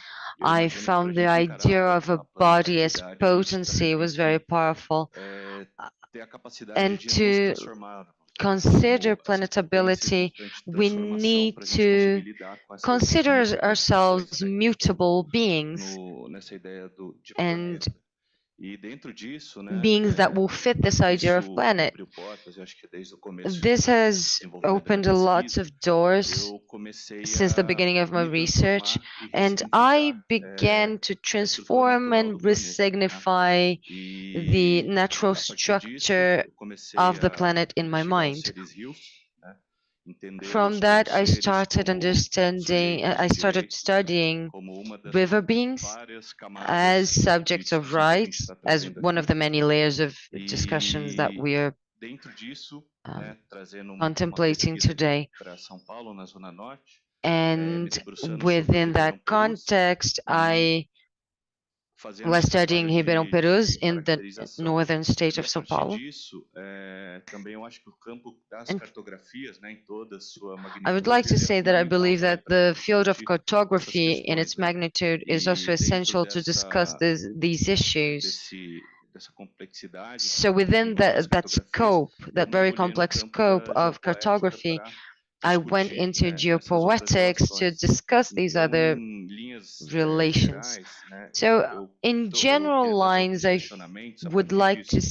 Então, se eu estou to pose my caracterizando question esses starting seres from rios, that. entendendo If I am characterizing como river ele beings como and agente understanding them as agents nesse espaço da cidade, in o que significa ouvir o canto the do rio? space of the city, O rio what que é does it deixado ao mean to canto pelo hear processo the river de sing? urbanização, mas ao mesmo tempo That ele se comunica river that constantemente. has been precluded by the urbanization process, but Como is é a constantly relação? communicating. Eu que estou me debruçando sobre isso, como que eu gero essas possibilidades? How can Assim I como look eu into those percebo que existem mensageiros possibilities mais que humanos of desse rio, communication, just e as I como que see eles there se are messengers, manifestam, more than human como eles messengers agem também in a that partir de uma river, comunidade and local they ou act coletiva, with a como eles local reverberam esse rio, né? community, which is a collective, Então, and they todas essas potências reverberate de como that ampliar, river né, essa and what it says. compreensão So all são of questões this que, ao potency ouvir to todas as expand falas, that eu communication and that fico imaginando understanding como, are things de that, fato, as I ter heard you all espaço para speak, conseguir I traduzir imagined isso de algum jeito, né? could be translated in a Eu queria way, compartilhar but com vocês, how? né, essas questões. And I Como a wanted gente to share consegue these questions with se you. comunicar com esses How can we agentes mais que humanos? communicate with these more Obrigado. than human agents?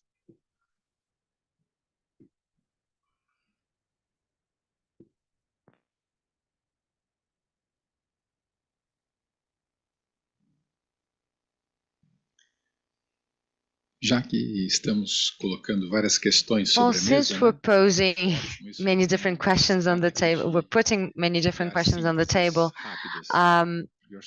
which I think is great because having very quick synthesis would be a contradiction in terms. In 2 days, we want to reach a synthesis and solutions.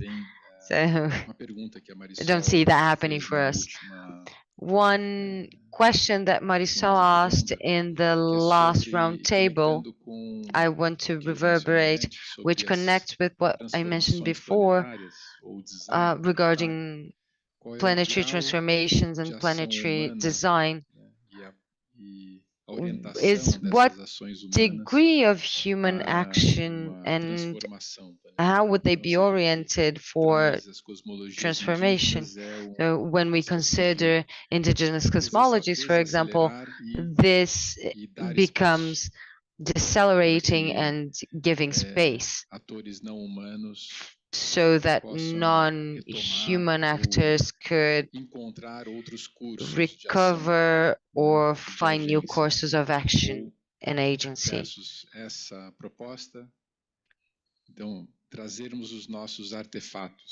And otherwise, a different proposal is projecting our own artifacts, which would be capable of reversing the actions of previous artifacts. We can propose a dichotomy into the new and the old. But this is a proposal for this context. I think this is a good question for the project even. If we are looking at that triad, what for architects specifically is the place of a project which encompasses reading what exists and proposing intervention in what exists. And it seems like we've reached a point where reading and intervention become listening, which is a word that we've been hearing a lot in Portuguese. Less reading into and more listening to. They're different channels of perception. And what does it mean to intervene? Which is something I wonder after you asked your question.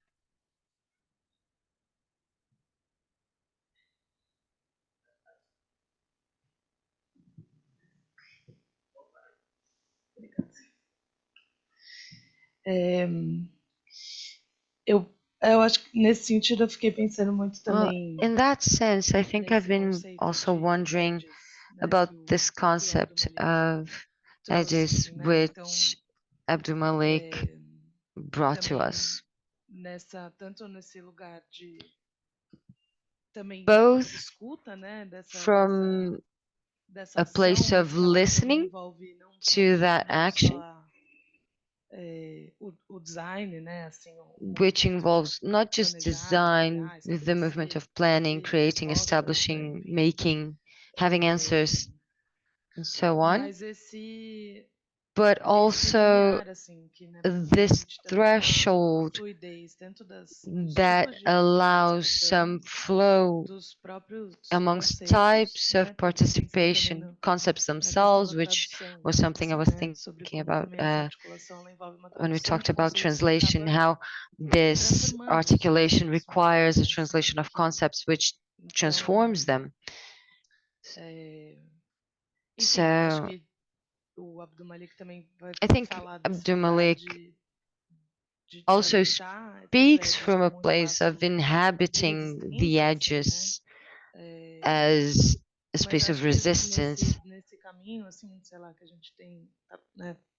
But in this path we're going down and that we've been discussing for the last 2 days, and everything that was said and everything that was shown, I keep thinking about the occupation of these thresholds, conceptual and praxis thresholds, and how that can allow for a more ongoing, constant transformation. fazer pequeno comentário, então. I just want to make a quick comment then that I was thinking of as Marisol and my other colleagues spoke, but I'm thinking of the developmentalist matrix of progress, and everything that we're researching and saying and verifying here is that that won't do. So the idea of leaving the past behind, everything that's old, that's traditional, leaving that behind as if it doesn't serve a future, talvez ela seja potente se nós pensarmos we're shooting ourselves in the foot. Maybe we should be considering a maintenance and dialogue between different forms of being and doing. I think of my field, the agribusiness influence in small farmers. Why not make them more and more aware of the influence of this way of life in the rest of the world? Why is it important for that region to keep the farm and the waterfall and the plants? So, because and the people who live there can no longer live the way that they did because their perceptions are invalidated as ways of living. They used to depend on the sound of the waterfall to know what to do. So I think we need to give that back to them. Not necessarily we need to create a new context, a new framework, but we need to give that back to them and recognize that interdependence.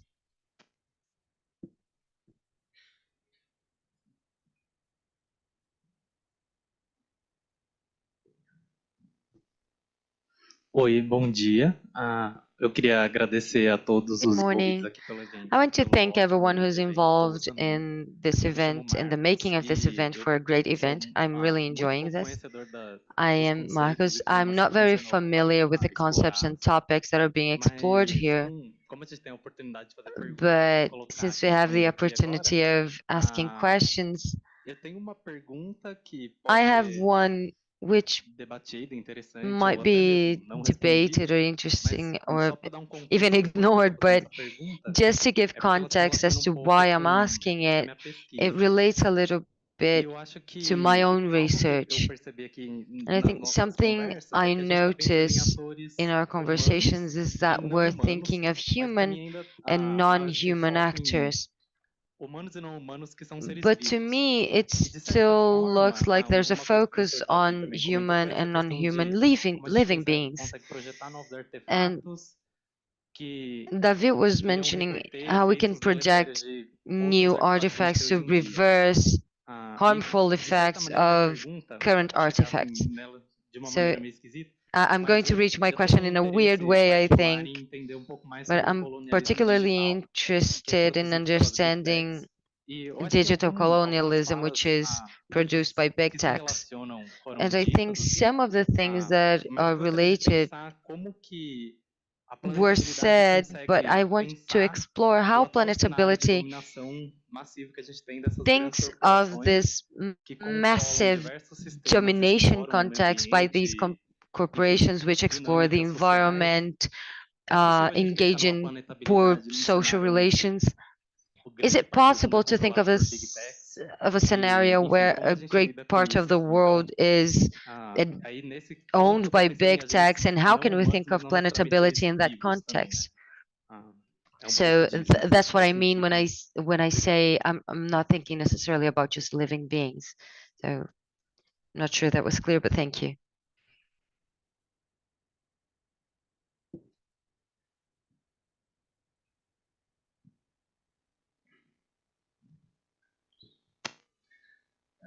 I'm gonna make a comment in English.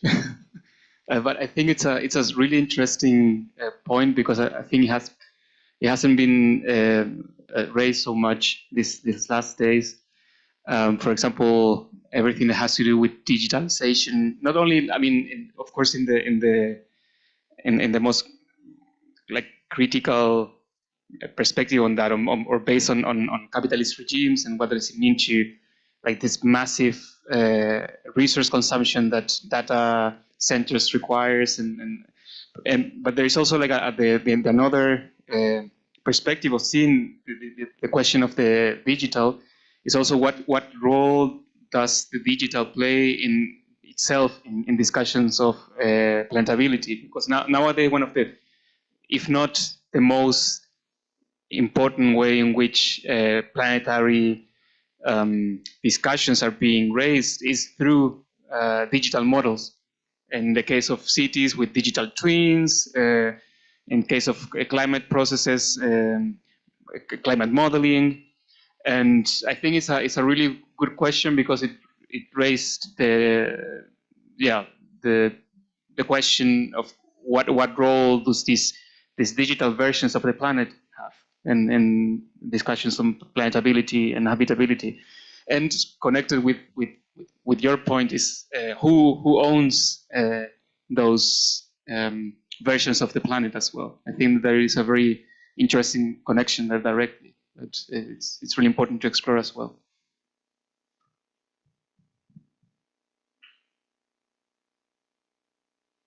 Temos mais 5 minutos. We have 5 more minutes. Well, we're here in this conversation, but it's very like planetary thinking. Like, I just want to share a scene where recently I was in a mining event in the Jequitinhonha Valley. It was a business event involving investors, geologists. And one of the things that someone said that had the most impact on me was from the CEO of the Canadian lithium company that's there. She wasn't there in person, of course, I imagine for many different reasons, but she played a video. We're talking about these worldviews and how to fit many worlds in a world, how to dispute worldviews. And so she played a video of a project that was implemented by the company as reparations for the population, which brought electricity to a region that didn't have it before. And the CEO was truly flabbergasted at the reaction of one of the old ladies she interviewed, who was disappointed with the electricity. She said, I actually did enjoy looking at the stars at night. And it was inconceivable to the CEO that at this point someone would refuse electricity. How could someone so precarious, so non-human, to the point where she doesn't want progress in electricity? So the challenge of encompassing many worlds at this moment where there's someone like the CEO still who thinks that progress is welcome for everyone. So how can I wanted to say this because to tie up some of the things I said before, which I wasn't able to wrap up, I didn't even talk about sacrificial zones, this idea that some places will have to be sacrificed so that there is a future, a future for capitalism in a very general way. And I wanted to tie that into what João Paulo said about what motivated him, a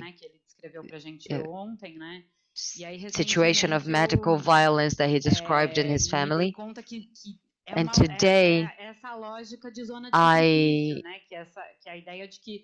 became aware that this is the same logic as a sacrificial zone. You cut off a leg so that the person will survive. It doesn't matter that they'll live with no leg. The biomedical logic reproduces the same understanding that in order to save the planet, we'll have to sacrifice some regions.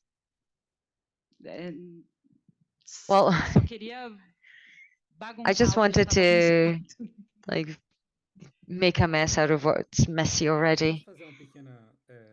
Can I just quickly react to that? Yeah. It's just the digitalization, our friend with the digitalization reaction, that comparison with the idea of a pluriverse.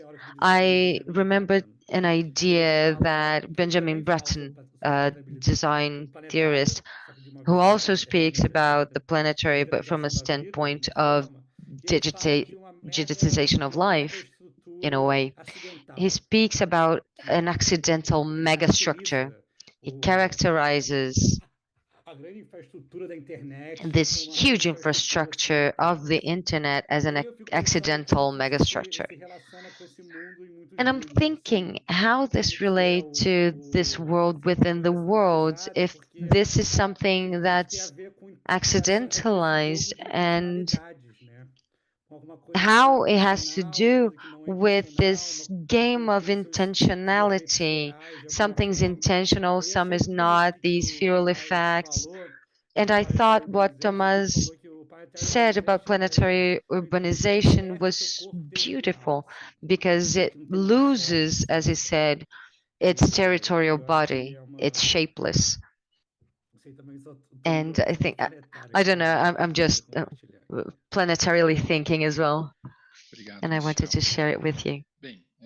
Thank you, Michel. Well, on account of time, we will have to wrap up so that we also have time for lunch.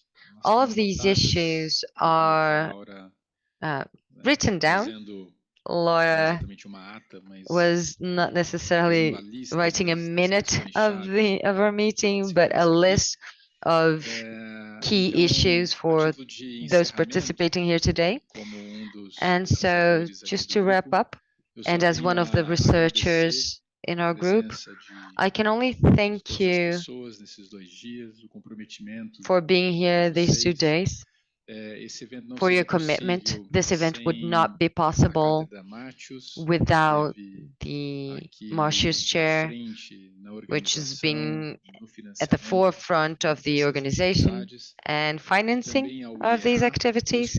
Also, the Institute of Advanced Studies at the University of São Paulo, who is providing us not just with a physical infrastructure, but with the support of all of its technical and non-teaching personnel, the people who took care of the communication, the feasibility, and the availability of this very impressive room, which welcomes us not just comfortably, but also transmits this to people who were not able to be present, and this will stay available on YouTube for everyone who is interested and wants to connect with our project. This project specifically now is reaching its second year. It is a moment of maturity, and if we look at our encounter last year in October and now, it's visible how we've been able to articulate these ideas that we had, formulate our reflections, and that's why I also told you about this desire to turn our compasses to this idea of transformation slash design. So otherwise, I can only thank you and the team for the project, and I want to thank Jamie, a partner in the project, so that he may end the project, the event from Germany, and all my love to you from afar. Alguma coisa, Jamie? Para encerrar? Would you like to say anything to wrap up? Ah, muito bem. O Jamie está... Very good.